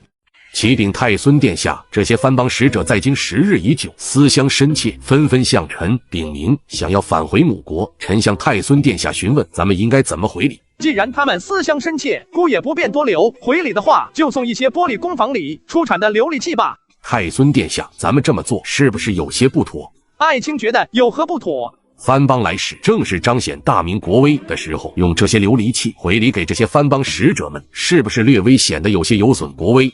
那爱卿觉得姑应该回给他们什么礼物比较好？不如把将士们千辛万苦打下来的大明江山送给他们，爱卿意下如何？臣惶恐，臣不敢。启禀太孙殿下，臣绝无此意。这些藩邦小国前来大明朝朝贡，朝贡就是他们向大明纳贡，是大明赏赐给他们表忠心的机会，他们应该好好珍惜，而不是借着这个机会向大明索取重礼。至于大明回给他们什么，他们做不了主，由我们来决定。雷霆雨露，皆是君恩，别说是这些琉璃器了，就算是孤赏赐给他们一根鹅毛，他们也要伸出双手，恭恭敬敬的接过去，然后还要对大明感恩戴德，感谢大明的赏赐，否则的话，算什么朝贡？又是称的哪门子臣？听到朱雄英的话，众人如同醍醐灌顶，纷纷觉得自己这些年是不是对于朝贡这件事的理解有问题。以前的王朝送给这些藩邦的钱还少吗？可是结果怎么样呢？唐太宗李世民，人家对他周围的部落多好啊，又是给钱又是给物的，可那些部落怎么对他的，咱们不能忘了。有时候你给多了，别人不仅不感激，还可能拿你的钱来对付你，就像以前契丹人那样。还有最近的瓦剌部，表面看起来挺听话的，还给我们送东西，但实际上呢，他们早就把我们当敌人了，一有机会就反过来打我们。所以啊，咱们得长点记性，不能再这样下去了。太孙英明。另外，告诉这些使臣，下次再来咱大明朝贡，记得把汉语学会，不会汉语，咱大明一律不接待。太孙英明。下朝之后，礼部尚书回到了礼部衙门。外臣参见大人。太孙殿下知道诸位远道而来，对大明深怀忠心，所以特意命本官代排了一些朝廷的赏赐，也好让你们带回去交给自己的国王，以彰显我大明的恩德。外臣多谢太孙殿下赏赐。当看到大明的回礼时，这些藩邦使者脸上的笑容全都僵在了那里，看向礼部官员的目光也开始变得不善起来。看来太孙殿下所说果然不错，这群蛮夷全都是一些畏威而不怀德的贱类。怎么，你们想造反不成？难道你们不怕朝廷的雷霆怒火？听到礼部官员的话，一众藩邦使者心中的怒火瞬间消失得无影无踪，转而代之的是无尽的恐惧。阅兵的景象还历历在目，自己但凡敢说出半个不字，这位大明的太孙殿下是真的会发兵攻打自己的国家的。大人说笑了，外臣岂敢？料你们也没这个胆子。太孙殿下有旨，藩邦使节远到朝贡，大明当有赏赐，每人赐琉璃器若干，汉语教材1000册，也是大明上国之恩。外臣多谢太孙殿下赏赐。太孙殿下说了，你们回去以后告诉你家国王，让全国学习汉语。若是下次朝贡不说汉语，则视为对大明不敬。外臣遵旨。数月以后，倭国产出的白银再一次送到了大明。太孙殿下，倭国又运来了一批银子，这次足足有30亿两白银。这些银两暂时不要动，先放到皇宫。启禀太孙殿下，继一位送使者回西洋以后，沿路打探那些沿海国家和西洋人的消息。这些西洋人正在学习咱们大明的东西。听到这个消息的朱雄英立刻心生警惕，一旦这些人将大明的先进知识和技术给偷学过去，很有可能就会开启工业革命，在短时间之内追上大明也不是没有这个可能。毛香立刻发电报，命杨士奇、蓝玉火速回京城。孤决议征讨西洋。这话一出，朝臣顿时震惊。西洋使臣不久前才对大明朝贡，太孙就要发兵讨伐。大明视这些西洋人为臣子，他们却一心想要偷学大明先进的知识和技术，并且想利用这些技术和知识来对付大明，其心险恶，其行可诛。所以孤准备再起大军前去征讨西洋。听到朱雄英的话，蓝玉和朱棣的脸上一阵兴奋。太孙殿下，臣愿意再率大军教训这些狼心狗肺的西洋人，让他们知道咱们大明不是好惹的。太孙殿下，臣也愿意再率大军剿灭贼寇。蓝玉、朱能，臣在。孤命你们2人各提5万兵马出征西洋。太孙殿下，臣也想带兵出征，一个瓦剌，一个鞑靼，根本就不够我尽兴的。这些西洋贼人还不必四叔亲自出马。瓦剌和鞑靼虽然被您打跑了，但还有些漏网之鱼。北平现在还需要四叔镇守，不可轻动。听到朱雄英的话，朱棣按捺住想要出征西洋的心。既然如此，那臣就不去了。西洋和大明的距离不远万里，劳师远征，一定要做好万全的准备。杨士奇，臣在。孤收后会给你一份东西清单，你照着这单子把东西备齐，一样都不能少，得弄得妥妥的。臣遵旨。范爱卿，如今已经到了丰收的季节，各地的粮食产量如何？启禀太孙殿下，大明所有的土地产粮高达1万亿斤之多，实在是前所未有的盛世。听到范补的话，不仅是朱元璋被惊呆了，饶是满朝文武都是见过大场面的人，也都震惊了。该不会是虚报的吧？是谁在下面诽谤本官？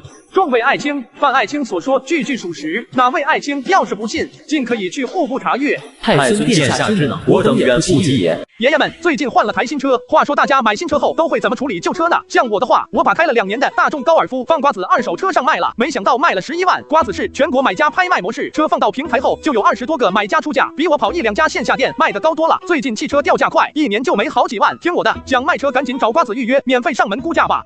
太孙殿下，今年粮食产量太高，各地的官仓已经不够用了，请太孙殿下早做定夺，应该怎么办为好？那就将原来的粮仓全部都扩大吧，为了以防万一，所有的粮仓全部都扩大10倍。太孙殿下，现在朝中所有的运力全部都投入到铁路修建之中去了，根本没有多余的运力去运送那些扩建粮仓的物资。范爱卿不必担心，孤早就料到今年会大丰收，孤已经提前将这些物资全部都送至各地了。闻言，朝臣对太孙殿下敬佩更深了。太孙简直料事如神。如果10倍的扩建还不够用的话，那就20倍扩建，一直扩建到能够装下那些粮食为止。谨遵太孙殿下吩咐。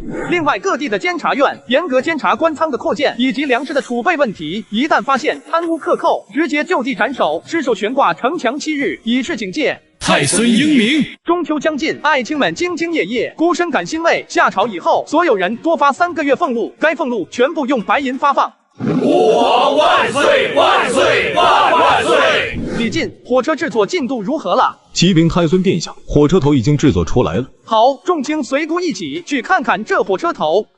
当看到这火车头的时候，朱雄英欣喜过望。这个火车头的出现，就正是代表着工业时代的来临，历史从今天开始将会进入一个崭新的时期，大明也将会迈入一个新的台阶。太孙殿下，就是这个东西能拉动几万甚至几十万斤重的东西吗？没错，不仅仅能拉动，而且能日夜兼程的跑。到时候这列火车会满载着货物从金陵前往北平。既然如此，那我可要先坐上试试了。四叔，这火车距离通行可是还有一段时间的。反正我现在回北平也没有什么事，我就在金陵多待几天。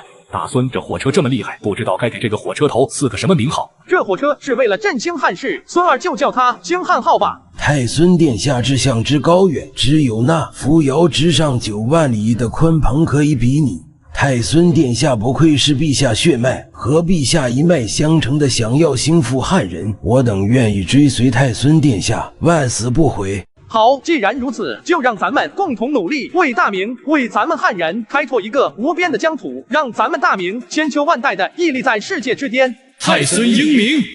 朱雄英深知火车头预示着大明即将进入工业革命，煤炭作为初期关键能源，其价格预期将稳步上升。孤准备对煤炭行业实行10税3，等到后期，孤会慢慢的加到10税4。听到朱雄英的话，朝臣不由得倒吸了一口凉气，岂不就是10税3，到后期还要加到10税4？对于煤炭这个利润十分薄弱的行业，几乎可以称得上是灭顶之灾了。太孙殿下，10税3会不会有点太高了？诸位爱卿，你们有所不知，这个火车是烧煤炭的。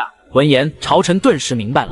杨士奇，孤要你将这个商税的事情给负责起来。另外还有一条，要让监察院加大对大明所有煤矿的监管力度，不能让那些矿主虐待矿工。一旦发现暴力导致矿工死亡的，一律罚没，全部家产，并且本人按照大明律法判决。要是这些矿主胆敢不给矿工发工钱，发现一个罚款白银1万两，上不封顶。微臣遵旨。不仅仅是朝廷要约束这些煤矿主，那些矿工们要是觉得自己工钱被克扣的话，所有人都可以去监察院举报。一经查实，举报者将会得到罚款的3成。听到朱雄英的话，杨士奇脸上露出诧异之色。罚钱不是目的，约束这些贪婪成性的商人才是孤想要的。太孙英明。数个月之后，2段铁轨的交接处，我们成功了，铁路终于通了，快发电报回京，报给太孙殿下，就说金陵到北平的铁路已经完全铺设完毕，可以顺利的通车了。启禀太孙殿下，负责修建铁路的官员发电报说，金陵到北平的铁路已经全线贯通了。好，实在是太好了，立刻召集群臣进行火车试运行。火车，这就是我大明的火车。大孙，这个火车是怎么动起来的？爷爷，这个火车是蒸汽机带动的，而蒸汽机就放在火车头的里面。神奇，简直太神奇了。爷爷，现在我们从应天站开往北平站只需要5个时辰。这么说，我现在就可以乘坐火车返回北平了。正好，咱们一起上车，坐上火车去北平。随着一阵汽笛声，火车再次缓缓开动。随着窗外风景快速划过，火车速度也越来越快。从未坐过火车的官员都惊骇地瞪着眼睛，就连朱元璋也是惊叹连连。大孙，这火车真是宏伟呀！咱活了大半辈子，也是第一次见此等神物。大孙，这火车是怎么不用马也能跑起来的？奶奶，这火车运行的原理很简单，只需要烧开水就行了。100里路程只需要几吨煤炭。烧开水这么简单吗？爷爷，蒸汽火车就是靠烧煤产生的蒸汽力量推动活塞和车轮，从而让火车在铁轨上奔跑的。火车这玩意当真妙啊！虽然每趟载人数量有限，但是跑上几趟就弥补了运力不足的短板。这样一来，几天内就能完成军队迁移，而且还能同时把军事装备也运过来，确实不错。爷爷，战备时火车无条件支援军队，没有战事时火车就是普通的客运，百姓们购票乘车，火车上还能售卖各种食物。如此一来，不但能提升经济，火车运行的费用也有了，还有火车周边人气上升，经济自然也跟着发展起来。听到这些好处，朱元璋接连点头。很快，他们一行人便到达了北平。爷爷们，观看精彩的影片需要一台好的设备，转上的2手手机就很划算。我这苹果14只花了3300，比新款便宜了2000多。最近又在他家买了台联想小新 Air 14，也才1700多，办公看剧都很流畅。关键是转官方验的数码产品都经过多轮检测，跟新机一样，支持1年质保，买2手上转就对了。大孙，这铁轨火车如果能多建几个，对提升大明经济大有好处，可以让研究院多搞些研发，就算是多等待些时日才能实施，也是好事。爷爷，想要多建几列铁轨火车，可不是说建就能建的。咱们先用这列火车积攒经验，再大力发展经济，到时问题就不大了。所以现在整个大明的重心应该放在如何提升经济上。只有大明经济和科技水平都共同发展起来，才不会受到方方面面的制约。大孙，那么接下来大明应该如何做才好？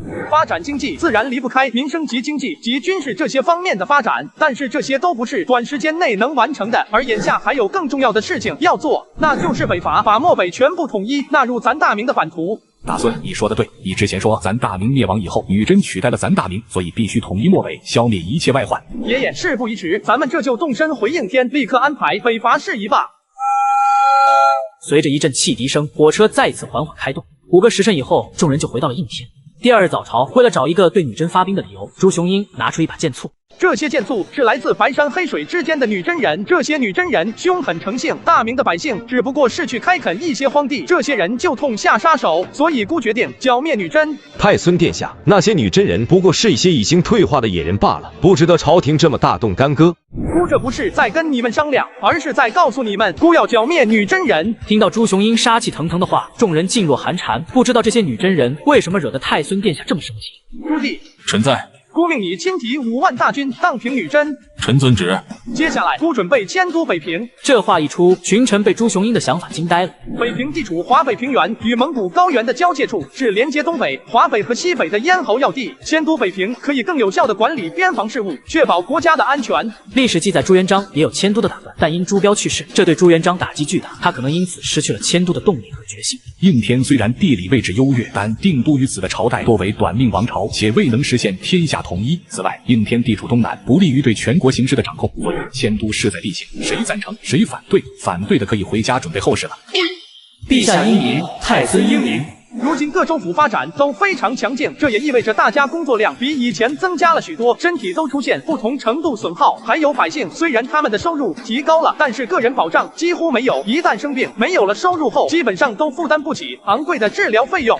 因此，孤决议给大明子弟设立一个保障福利，花小钱办大事，让官员和百姓生病了都有治疗的机会。朱雄英说了这么多，朝臣听得一头雾水。孤决议在中央和地方开设惠民药局，只要交了医保费的官员和百姓，朝廷会登记在案。日后只要交了医保费的人到惠民药局就医产生的医疗费，朝廷可以给予报销90%的费用。太孙殿下考虑的确实周到，不过商人比百姓收入高，臣觉得商人应该多交一点。杨士奇，那此事就交由你负责，务必把事情办得圆满一些。臣遵旨。正和，奴婢在。孤让你看的《昆于万国全图》看得怎么样了？启禀太孙殿下，奴婢已经倒背如流了。澳洲大陆上面荒无人烟，但是却拥有着数不清的煤炭资源和铁矿。美洲大陆的土地异常的肥沃，而且还处在一片混沌之中，根本没有人统治，只有一些本地的土著。孤准备让你带着船队前往这2个地方，将这2个地方占据下来，作为大明的海外领土。奴婢遵旨。哦，对了，你出海之前还有几件重要的事情要交代你，不知道太孙殿下有何吩咐？对待那些土著，不要一上去就喊打喊杀，到时候孤会让你们带上一些咱们大明的东西。如果这些土著愿意臣服的话，自然是再好不过的了。但是这些人要是执迷不悟，执意要对抗大明天兵，那也就不用对他们客气了。奴婢遵旨。今我大明国力强盛，百业兴旺，百姓安居乐业，正乃扬帆远航、开疆拓土之绝佳时机。孤决议开启前所未有的海上争霸时代。朝臣的心中升起一丝明悟，太孙殿下这是要带大明称霸世界。臣等遵旨。正和，此次出海是为我大明开辟新的土地，希望你不要辜负孤的所托，早日找到澳洲大陆和美洲大陆。听到朱雄英的话，郑和激动的不能自已。奴婢定不辜负太孙殿下所托，一定会为大明开拓出来一个大大的疆土。洪武25年，世界变革的序幕尚未揭开，明帝国南方海面上一支浩浩荡荡的船队开始远航，而此时的朱棣已经率兵到了狼居胥山。这是沃南河，也是他们当年祖先称霸天下的起点。500年来达到此处的也只有我了。老叔，达达河瓦了，趁着我们挪动阵地的时候穿插了进来。你是千金之缺，要不先避其锋芒，让我们去剿灭女真。我先避他锋芒？是的，表叔。进攻，先灭女真，再剿灭达达和瓦剌，不破敌军，誓不回转。就在刚刚，朱棣奉皇太孙之命剿灭女真，在发现女真部落的聚居地之后，朱棣立刻下令炮击这些女真人的房子。开跑！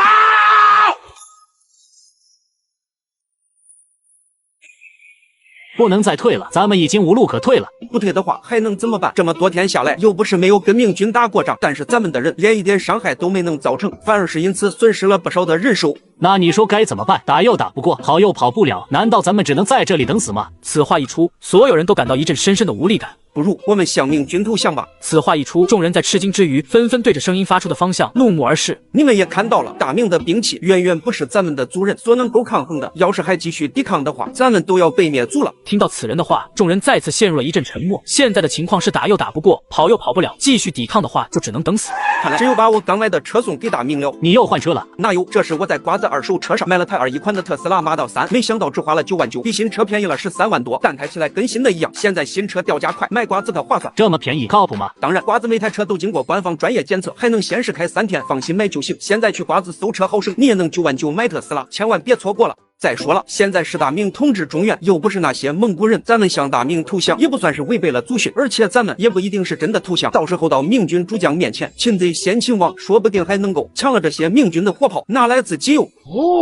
宝叔，有女真部落的人前来向大明乞降，带上来吧。殿下，只要大明愿意接受我们的投降，女真人愿意永远臣服于大明。你的来意，本王已经知道了，你且将回去等待，本王自然会向朝廷说明你的意思。多谢燕王殿下。启禀太孙殿下，燕王发来电报，已经将那些杀害大明子民的女真人打得节节败退。现在这些女真人已经开始摇尾乞降了。立刻电报燕王，让他仔细想想孤临行前是怎么吩咐他的。他是不是耳朵聋了，没有听清楚孤的话？要是没有听清的话，孤再跟他说一遍：进兵建州，男女老少无论抵抗投降，只要死的不要活的，斩草除根，永绝后患。要是还听不清的话，就让他滚回金陵。孤亲自站在他的耳边跟他说。听到朱雄英满含杀意的话，毛香被吓得瑟瑟发抖，赶紧表示自己已经记住了。非我族类，其心必异。那些侵犯大明的西洋人就是最好的例子，这才是孤派蓝玉大将军前去征讨的根本原因。至于女真人，他们的凶残程度完全不逊色于那些西洋人，其贪婪程度更是比蒙古人有过之而无不及。太孙英明。启禀太孙殿下，蓝玉将军发来电报说，已经征服了西洋的大片土地，很多国家的国王都在佛朗机炮面前变得和善且谦卑，都愿意作为大明的藩属国存在。西洋距离大明万里之遥，虽如今大部分都归于大明了，但是还需要有官员前去管理，所以孤决定派人前往西洋。不过派往西洋的官员，孤也不会让你们一辈子都留在那里，最低在那里任职1年，然后就可以申请回大明。当然了，如果你们想要在那里任职更长的时间，孤也是会全力支持的。听到朱雄英的话，众人自然是十分支持的。那些大头兵不在朝廷的管教之下，势必会产生一些不应该有的想法。太孙殿下，臣愿意前往西洋。太孙殿下，臣也愿意前往。好，众位爱卿，不愧是我大明的好儿郎。既然你们愿意前往西洋任职，孤也不能够亏待了你们。所有人原地加官1级，俸禄翻倍，封李任为睿晋侯，封王庆为新晋侯。朱雄英此话一出，其余人心中后悔不迭。没想到仅仅是去一趟西洋，就能够被朱雄英封侯。由于此去西洋路途遥远，所以来回一趟的时间也是不短。孤给你们每人放上1个月的假期，回去跟自己的亲人好好团聚一下。1个月之后，你们再出发前往西洋。臣等多谢太孙殿下厚爱，赴汤蹈火，万死不辞。另外一边，郑和带着船队一路向东行驶，终于找到了一块无比广袤的大陆。上岸之后，虽然没有看到人类的活动轨迹，但是郑和不敢大意，立刻命令已经登岸的士兵们四散寻找可疑的东西。大人，你看这是什么？这是铁矿石。大人，这里很有可能有一座巨大的铁矿山。听到矿工的话，郑和的脸上露出了一丝激动，立刻发电报回大明，给太孙殿下报喜。太孙殿下，郑大人发来电报，说已经发现了澳洲大陆。看来郑和找到了澳洲大陆，这对于大明来说实在是太重要了。这意味着自己接下来的计划能够实施了。毛香，立刻电报全国各地藩王，让他们即刻进京。是，太孙殿下。要是你瞧瞧，咱大孙才建国几年，就把大明治理成天底下最厉害的国家了。要是等大孙做了皇帝，那还了得？父皇，而臣以为雄鹰比我更适合做这个皇位，要不你就直接跳过我，直接传位给雄鹰，我就是太上皇，你就是无上皇。咱也是这么想的。大孙等到万国来朝，你就登基吧。爷爷、爹，孙儿定不辜负你们所托。恭喜陛下，天佑大明。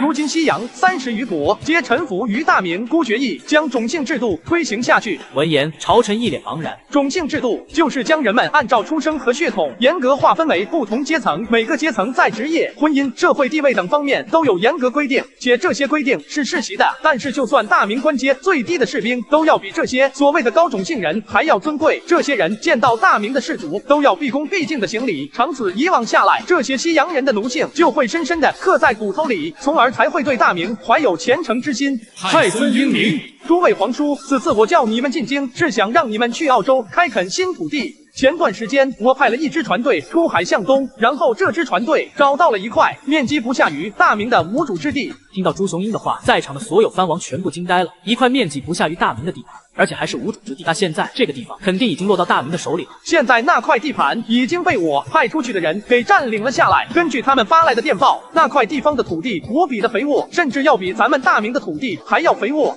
所以孤想请诸位王叔前去镇守。所有藩王皆是一惊，前去澳洲这古殿下的削藩了。你们些个做叔叔的，咱大孙说的谁赞成谁反对？臣愿意前往澳洲，臣也愿往，俺也一样。好，既然如此，那就请各位王叔择日出发，前往澳洲。洪武25年，明帝国南方海面上，诸位藩王奉太孙旨意前往澳洲。与此同时，郑和带着宝团和万国使者返回大明。爷爷们，最近换了台新车，话说大家买新车后都会怎么处理旧车呢？像我的话，我把开了2年的大众高尔夫放瓜子二手车上卖了，没想到卖了11万。瓜子是全国买家拍卖模式，车放到平台后就有20多个买家出价，比我跑1-2家线下店卖的高多了。最近汽车掉价快，1年就没好几万。听我的，想卖车赶紧找瓜子预约，免费上门估价吧。臣郑和任大明市舶司正使，与副使王景洪、侯显率官兵27000人，驾宝船48艘出使占城、兵桐楼、真腊、暹罗、贾里马丁、焦兰山、爪哇、仲嘎罗、吉里文地、古里满腊家、彭亨、东西竹、龙牙加冕、丹阳、苏门答腊、花面、龙涎语、翠兰语、阿鲁、西兰、小葛兰、科支、邦哥腊、布拉瓦、竹布、木古都数、苏禄等国诸国国王皆派尊使随宝船队入京朝贡。满腊家国，咱怎么没有听说过？满腊家国是暹罗的属国，第一次立国，国王携王子、公主亲自前来。满腊家国盛产沉香、黄鼠香。满腊家国王此次朝贡，大小沉香数9棵，上等龙涎香10升，其他各国皆有朝贡。这次连朱元璋也懵逼了，郑和竟把长颈鹿带回了大明。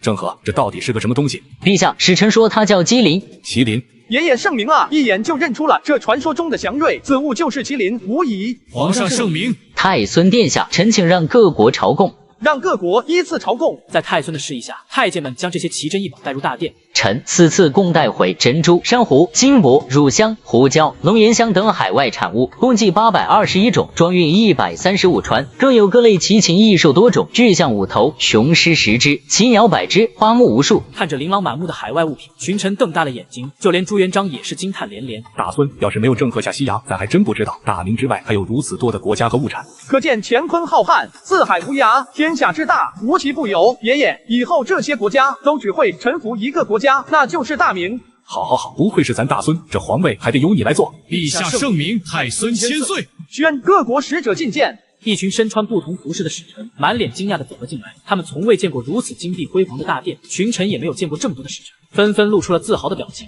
古里使节，鲁哀岛公使，游山国国王特使，满腊家公使，叩见大明皇上，太孙殿下，陛下万岁万岁万岁！太孙千岁千岁千岁！各位使者都来自一方，汉语都说得不错，免礼吧。谢太孙殿下。爷爷们，最近换了新手机，看剧就是爽。大家换新后，旧的都怎么处理的？像我每次换下来的旧手机、平板、手表都会叫转转，免费上门回收，价格满意现场打钱。我那台苹果14还卖了3100多，吃着饭就把手机给卖了，特别方便。要我说，趁着旧机还值钱，赶紧叫转转上门回收就对了。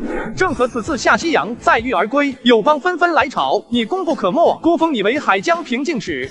微臣谢太孙殿下隆恩。此次臣下西洋还剿灭了一伙海盗，这个海盗的头目陈祖义是大明人，已经被臣抓回来了。将海贼王陈祖义带上来。胜者为王，败者为寇。我今天只求一死。死太容易了，姑不远万里，把你从南洋押解回大明，就不只是想要你一死。太孙殿下，能不能看着事出有因，靖海在前的份上，把账都记在我一个人头上？盼望太孙能选中他们当中一些并无人命的好手，加入大明船队，可用他们的航海经验为太孙巡洋出力。陈祖义念你真心悔改，姑给你一次戴罪立功的机会，你可愿意？罪臣万死不辞。姑要你参与海上巡逻和护航任务，你可以亲自带领一支由前海盗组成的特别部队，负责保护大明的海上贸易航线，打击海盗活动，维护海上治安。若是你再有一心，姑定斩不赦。太孙胸怀天下，爱戴子民，臣感佩不已，定为太孙赴汤蹈火，在所不辞。郑和，姑命你继续准备再下西洋。臣谨遵太孙之命。另外，你准备在所有宝船上配上咱大明最高端的武器——火龙出水和佛朗机炮。要是有不臣服咱大明的国家，你知道该怎么做了吧？微臣知道怎么做，请太孙放心，郑和一定先礼后兵。受死吧，朱雄英！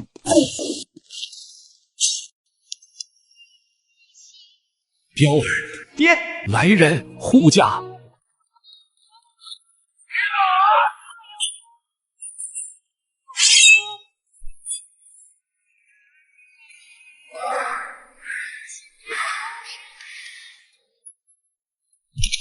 蠢货，这样都没能除掉朱雄鹰。何人胆敢在此行刺？彪儿，你别有事啊！爹，你挺住啊！快来人啊！传御医！爹，孩儿不孝，宠将学女而去，无法再承继大统，辅佐父皇治理天下。别胡说，彪儿没事的，一定没事的，爹一定想办法救你。彪儿，你坚持住。爹，孩儿怕是不行了。爹，你不能有事，娘已经不在了，你不能丢下孩儿不管啊！彪儿，咱不要你死，你不能死。爹，孩儿看到大明正在一步一步的走向鼎盛，我从心底感到自豪和高兴。不过以后只有你替孩儿去看这盛世大明了。彪儿，你振作起来，爹要你亲自去看。爹，你坚持住，孩儿要你在旁边亲自见证，你不要离开婴儿，婴儿不能没有你。雄鹰，是爹对不起你，从小就没能保护好你，这一次爹终于保护好你了。爹，孩儿不要你死，你还没看到大明统一世界，你不能死。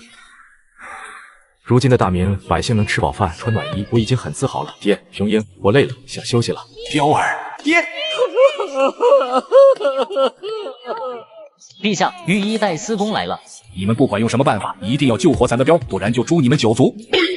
微臣遵旨。陛下，微臣在奉天殿搜捕刺客时，意外发现一名可疑人物，疑似幕后指使。谁？皇孙朱允文。这个畜生，咱后悔当初怎么就没有杀了他。吕氏呢？吕氏现在死没死？启禀陛下，奉太子旨意，微臣给吕氏一寓意长毒，毒倒了医，医好了毒，如今饱受毒侵之苦，现在还没死。这个贱妇就是他和那个畜生刺杀彪毛相。微臣在，去把吕氏和朱允文都打入死牢。咱要当着朱允文的面杀死吕氏，咱要让这逆孙看着他娘死在他的面前。微臣遵旨。咱问你，是不是你派人刺杀你爹的？你就是个畜生，你竟然派人杀你的生父！咱今天要亲自清理门户。你怎么会派人杀你爹？你的心怎么就这么歹毒？皇爷爷，我没杀我爹，我要杀的是朱雄鹰。你个逆子，你还好意思说他是你大哥呀？要不是他，我娘也不会变成这个模样。逆子，咱今天要亲自清理门户。毛相，微臣在，当着这个逆子的面凌迟处死吕氏。是陛下。爷爷，我错了，求求你别杀我娘。你真是个畜生，现在还不知道悔改。